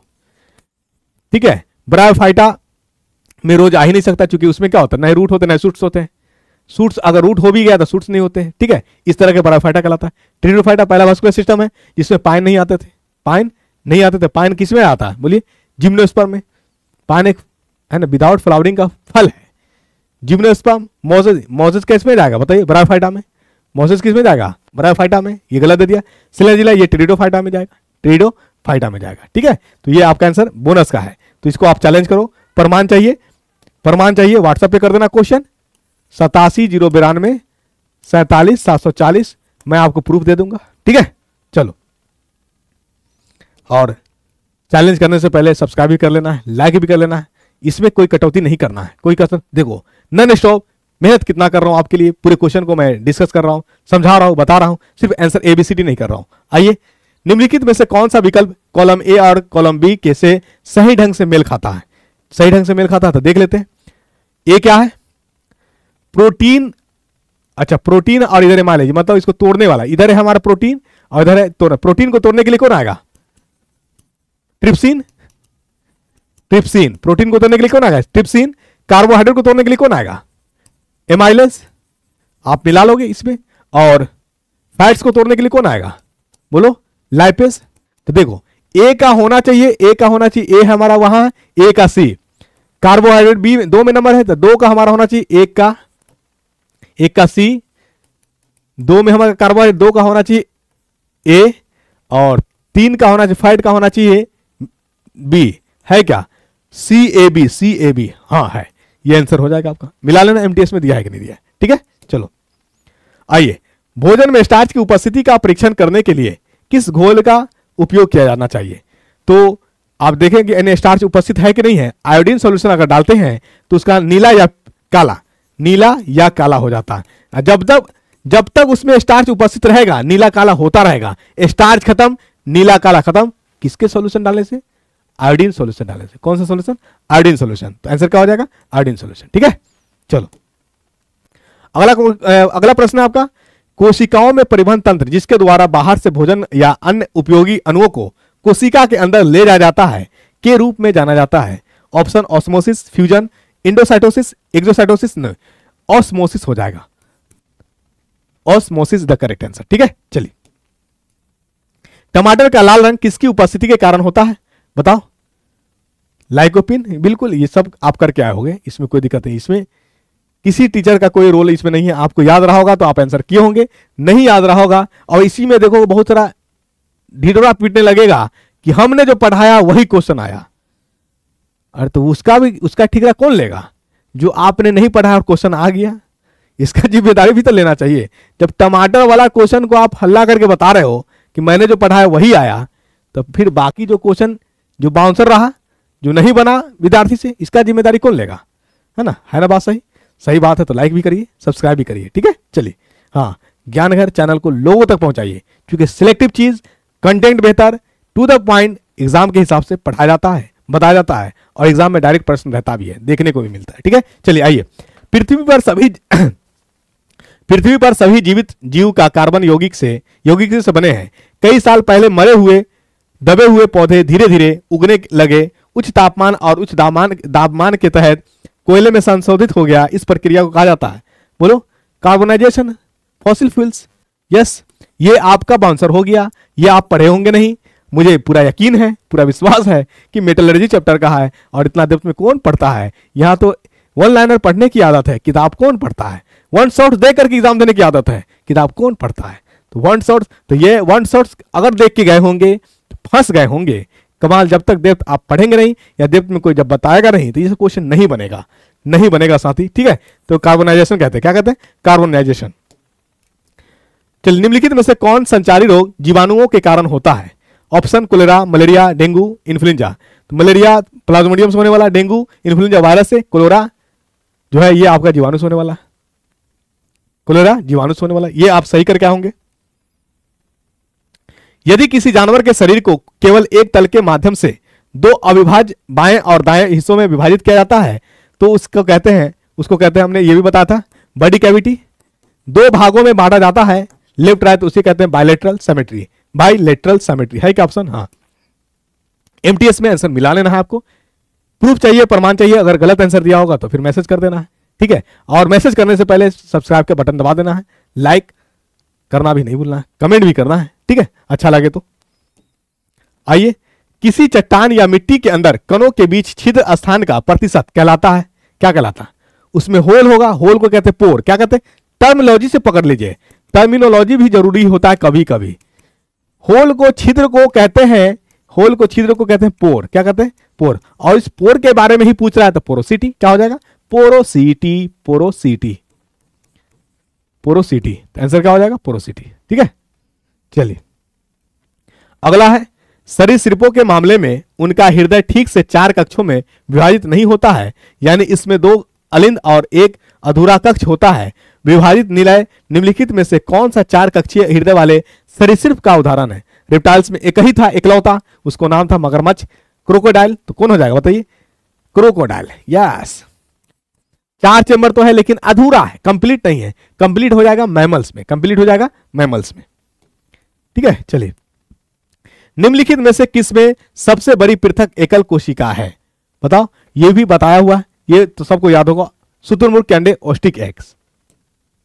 अगला है, एनाल्जेसिक दवाओं का उपयोग डैश के लिए किया जा सकता है। तो एनाल्जेसिक जो भी दवा जो दर्द निवारक है, मतलब पेन किलर हो गए, पेन रिलीफ हो गए, वो सारे मेडिसिन का जो कंपोजिशन होता है ये एनाल्जेसिक कहलाता है। क्या कहलाता है? एनाल्जेसिक कहलाता है। आंसर क्या हो जाएगा? Reducing pain and in fever. 3 number इधर करेक्ट आंसर। एमटीएस में आप मिला लेना। ठीक है, गलत अगर आंसर होगा तो आप मैसेज कर देना, आंसर सही होगा तो सही है। ठीक है, काउंट कर लेना आप। आइए अगला क्वेश्चन, मिर्च जिस भी उत्तक के संपर्क में आती है उसमें जलन पैदा करती है, कौन सा यौगिक जिम्मेदार है इसके लिए? तो इसके लिए जिम्मेदार है कौन बताइए? कैपासाइसिन। ये भी आप पढ़ के नहीं गए होंगे, ये आपके लिए नया क्वेश्चन मिला होगा, नया क्वेश्चन। ठीक है, नया क्वेश्चन रहा होगा, ही किसी बुक में भी आपको दिया हुआ नजर नहीं आएगा। ठीक है ना, किसी बुक में भी दिया हुआ नजर नहीं आएगा। ये अगर कोई होता भी, ठीक है ना, कोई होता भी तो इसको क्या मार के आता? तुक्का मार के आता। ठीक है, अगला क्वेश्चन, जब शरीर भोजन से ऊर्जा से वंचित हो जाता है तो निम्नलिखित में से किस ऊतक का उपयोग स्वयं को खिलाने के लिए किया जाता है? तो फूड स्टोर मैंने आपको बताया था, क्या ग्लाइकोजन, और वहां जो भी फैट, जहां फैट पाई जाती है, यानी ऊर्जा जो स्टोर होता है फैट के ही रूप में होता है, और जहां फैट पाए जाते हैं उसे हम कहते हैं एडिपोज टिश्यू। और जब मैं ऊतक पढ़ाया था मैंने बताया था टिश्यू, आप अभी भी जाके ज्ञानघर पे देख लेना, ज्ञानघर के यूट्यूब चैनल पे जाओ, यूट्यूब पे जाओ और वहां देखना टिश्यू ऊतक, एनिमल टिश्यू में आओगे, ये एनिमल टिश्यू, ठीक है, और वहां पे एडिपोज टिश्यू पढ़ोगे, उस एडिपोज टिश्यू में आपका आंसर है और इसे आंसर कर लोगे आप। ये सब क्वेश्चन आपका सीन किया हुआ था, देखा हुआ था, देखा हुआ नहीं मतलब पढ़े, डेप्थ में पढ़ाए थे, मैंने कहा भी था क्वेश्चन का लेवल कितना भी बढ़ा दे, ये सब क्वेश्चन इससे बाहर नहीं जा सकता है, ठीक है ना। और हर एग्जाम में 2-4 क्वेश्चन ऐसा होता ही है, वहां से पूछ दिए जाते हैं, ठीक है। आइए अगला क्वेश्चन है आपके पास, राइबोसोम के बारे में निम्नलिखित में से कौन सा कथन सही है? राइबोसोम हैव नो मेम्ब्रेन्स, ये सही है। Digestive hydrolytic enzymes are present in ribosomes, नहीं ये गलत है। These are called suicidal bag, ये गलत है। लाइजोसोम्स को सुसाइडल कहा जाता है, राइबोसोम को नहीं। Ribosomes play an important role in protein synthesis, ये भी सही है। अब देखो एक से ज्यादा आंसर आ गया, मतलब मोर देन वन आंसर होना चाहिए। इसका भी आंसर दिया होगा कोई एक ही, ये दिया होगा, ये दोनों हमारा कारगर है। प्ले इंपॉर्टेंट रोल करता है प्रोटीन सिंथेसिस में, और राइबोसोम हैव नो मेम्ब्रेन्स, ये दोनों ही इंपॉर्टेंट है, यानी इसको हम एलिमिनेट नहीं कर सकते कि इन दोनों में पॉसिबिलिटीज किसकी ज्यादा, दोनों मेरे से अपने आप में महत्व रखता है, इसलिए आंसर हो जाए मोर देन वन। तो आंसर इसका जो है कोई एक ही दिया होगा, कोई एक ही दिया होगा, तो एमटीएस को चाहिए इसका आंसर बोनस करना, बोनस देना चाहिए। इसमें दो आंसर आ गया, यानी ये आंसर और ये आंसर, क्यों ना, 1 और 4 आंसर होगा, मोर देन वन, 1 और 4 इज द करेक्ट आंसर, ठीक है। चलो अगला क्वेश्चन है, जिस व्यक्ति का विकास रुका हुआ है और उसके बाल खराब हो गए हैं वह संभवतः डैश से पीड़ित है, किससे पीड़ित है बताओ? बाल का ग्रोथ होना या हाइट का इंक्रीमेंट होना किससे होता है? विटामिन ए की डिफिशियंसी, नहीं गलत है। विटामिन ए से तो रोशनी का मामला है ना। कह सकते हैं प्रोटीन की डिफिशियंसी, और विटामिन से तो रिलेशन होना ही चाहिए। प्रोटीन डिफिशियंसी तो दिया जा सकता है, प्रोटीन की कमी से विकास भी रुक जाते हैं, क्या होते हैं, विकास रुक जाते हैं, है ना। तो आप आंसर करोगे ए। एमटीएस ने क्या दिया है देख लेना, जो बाल का ग्रोथ विटामिन ए जिम्मेदार है इसके, क्या है, विटामिन ए जिम्मेदार, सॉरी एच, विटामिन एच, बाल का फॉल कर जाना, कम हो जाना, ये विटामिन एच की कमी से होती है, ठीक है। तो ये विटामिन डिफिशियंसी आंसर। एमटीएस ने क्या दिया इसको देख लेना आप, एमटीएस ने क्या दिया आंसर इसको देख लेना, ठीक है। चलो आहार में फाइबर की निम्नलिखित में से कौन सी भूमिका है? आहार जिसे आप फाइबर खाते हो, फाइबर अगर आप लोगे फाइबर, तो उससे क्या होगा कि डाइजेशन भी अच्छा रहेगा, और कॉन्स्टिपेशन जो होता है, कब्जियत, ठीक है ना, कब्जियत नहीं बनेगा, पेट हल्का रहेगा, ठीक है। दिया है promoting digestion and ball regulatory, ये सही है। और देख लेते हैं, रेगुलेटिंग बॉडी टेम्परेचर, नहीं। इनहेंसिंग टेस्ट ऑफ फूड, नहीं। प्रोवाइडिंग क्विक एनर्जी, नहीं। तो आंसर एक ही आंसर है इसका, promoting digestion and ball regulatory, मतलब स्टूल को इजीली पास कराएगा और आपको क्या रखेगा, डाइजेशन में मदद करेगी। फाइबर जैसे आप मूली, सलाद खाओ, मूली, गाजर, जो भी फाइबर वाली चीज है, ठीक है ना, वो सलाद के रूप में लो तो सलाद आपका बहुत अच्छा फाइबर है, ठीक है। ये पचाने में, तो ये अगर बवासीर से आप मुक्ति चाहते हो, बवासीर से बचना चाहते हो, बवासीर ना हो, 2 बच्चे मीठा खीर, है ना, उससे अधिक बवासीर, एक किसी पंचायत का किसी एपिसोड का डायलॉग था, खैर उस डायलॉग को छोड़ो। अगर आपको बवासीर से बचना है तो फाइबर को न्यूट्रिशन के रूप में इस्तेमाल करिए, खाने में इस्तेमाल करिए, ठीक है ना। सलाद को सेवन ज़्यादा से ज़्यादा करिए, कम खाना खाइए, सलाद ज़्यादा खाइए, इससे आपका शरीर हल्का रहेगा, पाचन भी सही होगा।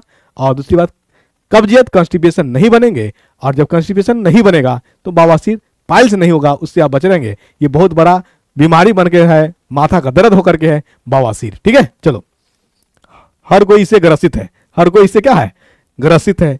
हर कोई नहीं कहेंगे, 10 को उठाइए जिसमें से 3 को इससे ग्रसित है, 7 नहीं है।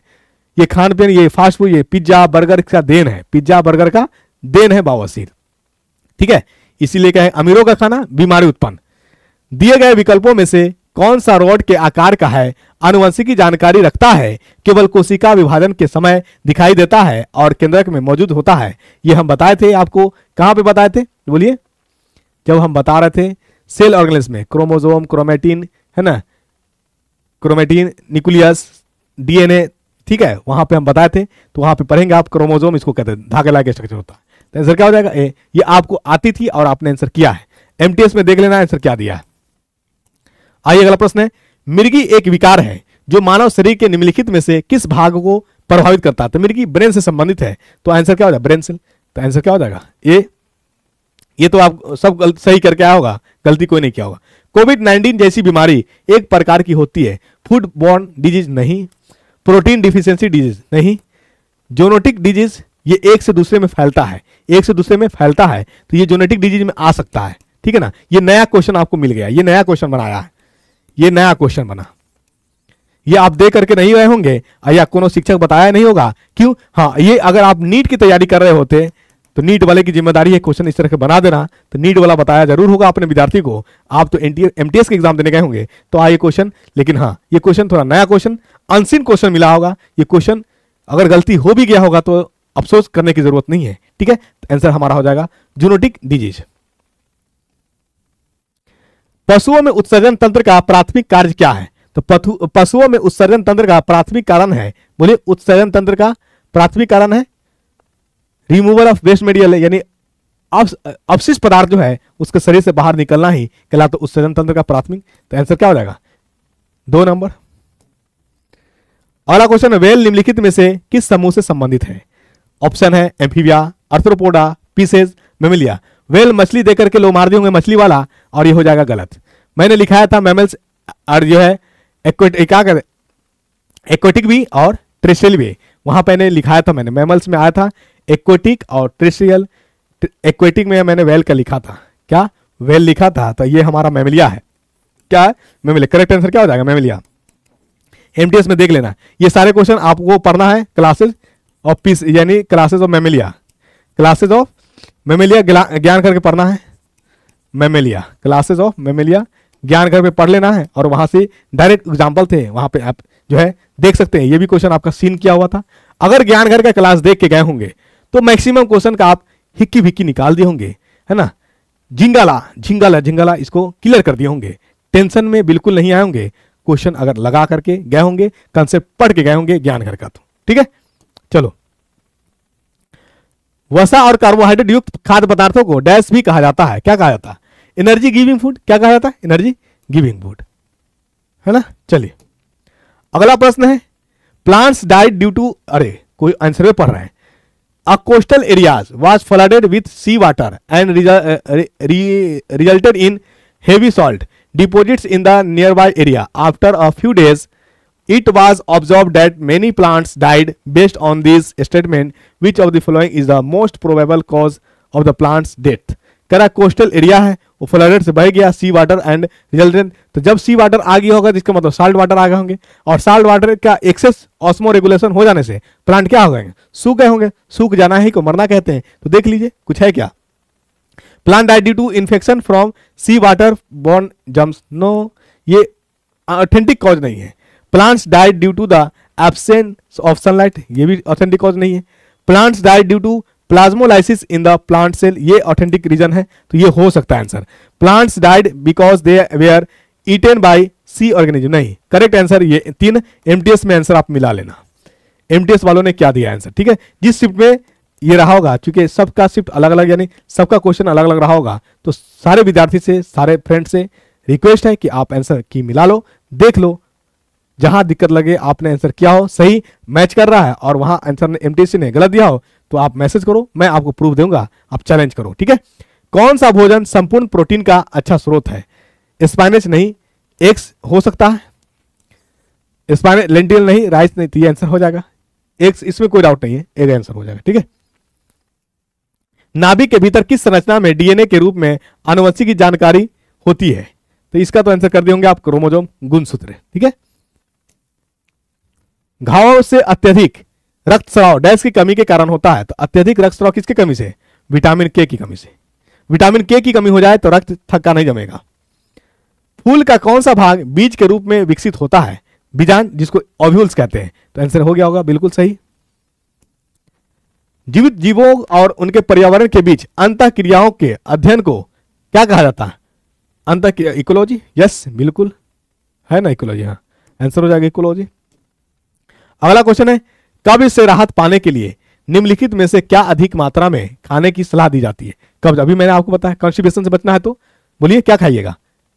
मछली, मीट, प्रोटीन, फाइबर खाना पड़ेगा। क्या खाना पड़ेगा? फाइबर। फाइबर खाओ, कब्ज नहीं होगा, कॉन्स्टिपेशन से बचे रहोगे। ठीक है, निम्नलिखित में से कौन सा विकल्प एक पारिस्थितिकी तंत्र में डीकंपोजर का उदाहरण है? डीकंपोजर प्रसिद्ध है, ये फंगस जो है डीकंपोजर का उदाहरण है। फंगस, कवक जो है डीकंपोजर का उदाहरण है, बिल्कुल। चलिए, निम्नलिखित में से किस जीव का उपयोग ब्रेड और अल्कोहल उद्योग में किया जाता है? ईस्ट, ये भी आप जो है ज्ञानगर का देख के गए होंगे तो ये सब क्वेश्चन बना ही के गया होगा, छोड़ो इसमें कोई दिक्कत वाली बात नहीं, नहीं देख के गए होंगे तो भी कोई दिक्कत नहीं, नया क्वेश्चन नहीं है, ये ऑलमोस्ट विद्यार्थी बनाए होंगे। अगर ये क्वेश्चन गलती किए होंगे तो समझिए को 100% तुक्का मार के आए होंगे। ठीक है, निम्नलिखित में से किस विटामिन में कोबाल्ट एक आवश्यक घटक के रूप में शामिल है? Vitamin B12, vitamin B12। ठीक है, चलो अगला क्वेश्चन है, जिस व्यक्ति में लाल रक्त कोशिकाओं की संख्या बहुत कम है उसे चिकित्सक रूप से डैश कहा जाता है। क्या कहा जाता है? बोलिए एनीमिया कहा जाता है। क्या कहा जाता है? एनीमिया कहा जाता है, आरबीसी की कमी। तो मैंने बताया ही था कि जब क्या हिपेरिन जब बताया था कि जब आरबीसी की कमी हो जाएगी, है ना, हिपेटिक हिपेरिन लीवर पे लोड पड़ेगा, लीवर क्या है ना प्रॉब्लम आ सकता है। ये सारे के सारे हम बता रहे हैं, क्वेश्चन आप पढ़ेंगे कहाँ? रेस्पिरेशन में, वहां पे देखेंगे। ठीक है, एरोबिक रेस्पिरेशन, एनारोबिक रेस्पिरेशन, ये आपको मिलेगा कहाँ पे? ब्लड में। कहाँ मिलेगा? ब्लड में। ठीक है, तो वहां से आप देख लीजिएगा, अच्छे से डेप्थ में जानकारी मिल जाएगी। निम्नलिखित में से कौन से प्रोटीन के निर्माण के खंड है? तो ये भी क्वेश्चन करा करके, इसेंशियल एमिनो एसिड्स 20 की 11, टोटल 20 एमिनो एसिड्स है, 9 इसेंशियल्स है, 11 नॉन इसेंशियल्स है ना, जिसमें से 9 क्या है? इसेंशियल्स है और 11 नॉन इसेंशियल्स है। ये पढ़ाए हुए हैं सारे चीज, कोई दिक्कत नहीं है। दूध का प्रमुख कार्बोहाइड्रेट है, बताओ दूध में क्या पाया जाता? लैक्टोज। तो काहे का टेंशन लेना? कार्बोहाइड्रेट C6H12O6 मीठा होता है, इसको तोड़ोगे कॉमन लोगे तो CH2O, यही तो फॉर्मूला है कार्बोहाइड्रेट का। कार्बोहाइड्रेट का यही तो फॉर्मूला है, कोई नया फॉर्मूला थोड़ी है। तो लैक्टोज हो जाएगा, क्या हो जाएगा? लैक्टोज हो जाएगा। तो यहां तक क्लियर हो गया। किसी को कोई डाउट है तो आंसर मिला लेना आसानी पूर्वक, कोई दिक्कत नहीं लेना है। ठीक है, अगला आइए, निम्नलिखित में से कौन सा विकल्प किसी पारिस्थितिकी तंत्र में ऊर्जा के सही प्रवाह दर्शाता है? तो ऊर्जा कहां से जाती है? सनलाइट से। उसके बाद कौन लेगा इसको? ट्रैप करेगा? प्रोड्यूसर। प्रोड्यूसर से कौन लेगा? हार्बीवोरस। हार्बीवोरस से कौन लेगा? कार्निवोरस। ऐसा है क्या श्रृंखला? है, ये 3 नंबर इधर करेक्ट आंसर। एमटीएस में आंसर आप मिला लोगे, एमटीएस में आंसर मिला लोगे। ठीक है, चलो अगला है, कब्ज एक संकेत है, हो सकता है कि व्यक्ति डैश की कमी से पीड़ित है। तो कब्ज देखो, तीन क्वेश्चन पूछ दिया फाइबर से। सलाद कितना इंपॉर्टेंस हो गया बताओ? फाइबर, और आप फाइबर नहीं ले रहे हो, डाइटरी फाइबर। 2 नंबर इधर करेक्ट आंसर। ठीक है, चलो अगला क्वेश्चन है, यदि मच्छर द्वारा काटे जाने के बाद व्यक्ति को मलेरिया पॉजिटिव पाया जाता है तो निम्नलिखित में से कौन सा सत्य होगा? तो कौन सा सत्य होगा बताओ? The person did not have a balance diet, ये नहीं सत्य है। The mosquito was carrying plasmodium, ये तो कैरी करेगा ही। The mosquito was suffering from malaria, the person was not vaccinated. ठीक है, द मॉस्किटो सत्य होगा, the mosquito was carrying plasmodium, तो ये सही हो गया आपका। एमटीएस में आप आंसर मिला लोगे क्या दिया है। ठीक है, चलो, बच्चा नखरेबाज होता है, हाँ बहुत अच्छा होता भी है। वह बिल्कुल भी दूध का सेवन नहीं करता है और अन्य प्रकार का भोजन भी मुश्किल से खाता है। जब वह अपने बच्चे को खाने लगा, दांत उन्हें नए दांतों से प्रतिस्थापित नहीं किया जा रहा था, इसे देकर हल किया जा सकता है, तो क्या दोगे उसे? दांत का निर्माण होगा तो कैल्शियम की जरूरत पड़ेगी, तो कैल्शियम दे दो, कैल्शियम का कैप्सूल दो, कैल्शियम सप्लीमेंट दो, और क्या करोगे? बच्चा नखरेबाज है तो छोड़ा तो नहीं ना जा सकता है, उसे संभाला जा सकता है, उसे दुलार किया जा सकता है, उसे प्यार किया जा सकता है, उसे निखारा जा सकता है। ठीक है, चलो अगला क्वेश्चन आपका, अधिकांश पारिस्थितिकी तंत्र के लिए ऊर्जा का प्राथमिक स्रोत क्या है? ऊर्जा प्राथमिक स्रोत कौन है? बोलिए सनलाइट। समझ में आ रहा ना कि नहीं आ रहा? चलिए ठीक है, आ रहा तो लाइक भी करिए, सब्सक्राइब भी करिए और साथियों को बताइए भी। तो इधर वाला क्वेश्चन तो कुछ हमारा मॉडल दिख रहा था, आसान आसान, इससे पहले क्वेश्चन बाउंसर थे। विटामिन डी को धूप का उपयोग करके संश्लेषित किया जा सकता है, बताओ कौन है? यानी विटामिन डी को आपका शरीर का कौन सा भाग अवशोषित करेगा, एब्जॉर्ब करेगा? स्वाभाविक बात है, स्किन त्वचा, वही आपको विटामिन डी में कन्वर्ट कराएगा, बनाएगा। तो आंसर क्या हो जाएगा? डी, त्वचा। ठीक है, चलिए। तो साथी ये क्वेश्चंस आपके पूरे हो गए, और एक क्वेश्चन था ही, रह ही गया। देखो देखो देखो क्या क्वेश्चन है आपका। कह रहा है कि एड्स रोग उत्पन्न करने के लिए कौन सा वायरस उत्तरदायी है? तो ये तो बना ही दिया होगा सब विद्यार्थी, HIV, human immuno virus. Human है क्या हो? Human immuno deficiency virus, HIV, be the correct answer. तो साथी ये क्वेश्चंस आपके थे किसका? MTS 2024 में जो पूछा क्वेश्चन, बाउंसर क्वेश्चन था, अत्यधिक बाउंसर, जो मैक्सिमम विद्यार्थी कंफ्यूज हो गए होंगे कि बनाए तो क्या बनाए, और पढ़े भी तो कहां से पढ़े, कैसे पढ़े, नहीं पढ़े तो चिंता करने की बात नहीं है। फाउंडेशन कुछ कुछ एग्जाम में कुछ क्वेश्चंस होते हैं, बाउंसर पूछे जाते हैं, लेकिन अंत में आप लोग के सहयोग से आप लोग कोऑपरेट करोगे। MTS SSC MTS से मेरा अपील रिक्वेस्ट है कि थोड़ा क्वेश्चन आप देखें कि किस एग्जाम, यानी CGL का एग्जाम लेने नहीं जा रहे हैं, CHSL का भी एग्जाम नहीं लेने गए हैं, MTS का एग्जाम लिए हैं, तो थोड़ा लेवल को डाउन रखिए, है ना। इतना हैवी तो MTS class 10th pass out करके बच्चे एग्जाम का फॉर्म भरते हैं, दिक्कत हो जाएगा उनके लिए, है ना। तो थोड़ी सी रिक्वेस्ट है, तो आप साथियों से रिक्वेस्ट है कि चैनल को अत्यधिक से अत्यधिक लोगों तक शेयर करने का कोशिश करिए। अगर अभी तक आपने सब्सक्राइब नहीं किया है तो सब्सक्राइब कर लीजिए और आंसर मिला लीजिए।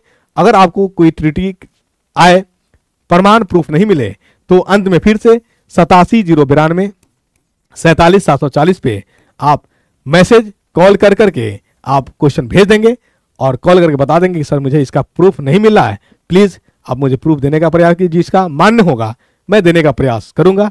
तो साथ ही मिलते हैं हम लोग, केमिस्ट्री का क्लास लेकर के आते हैं, जो जो क्वेश्चन MTS में पूछा है सारे को हम लोग एक्सप्लेनेशन करेंगे, आंसर लाएंगे, क्योंकि इसमें 2-3 क्वेश्चन तो ऐसा हो गया जो बोनस मिलना चाहिए, और मिलेगा भी, श्योर मिलेगा। जब कब मिलेगा? जब आप चैलेंज करोगे।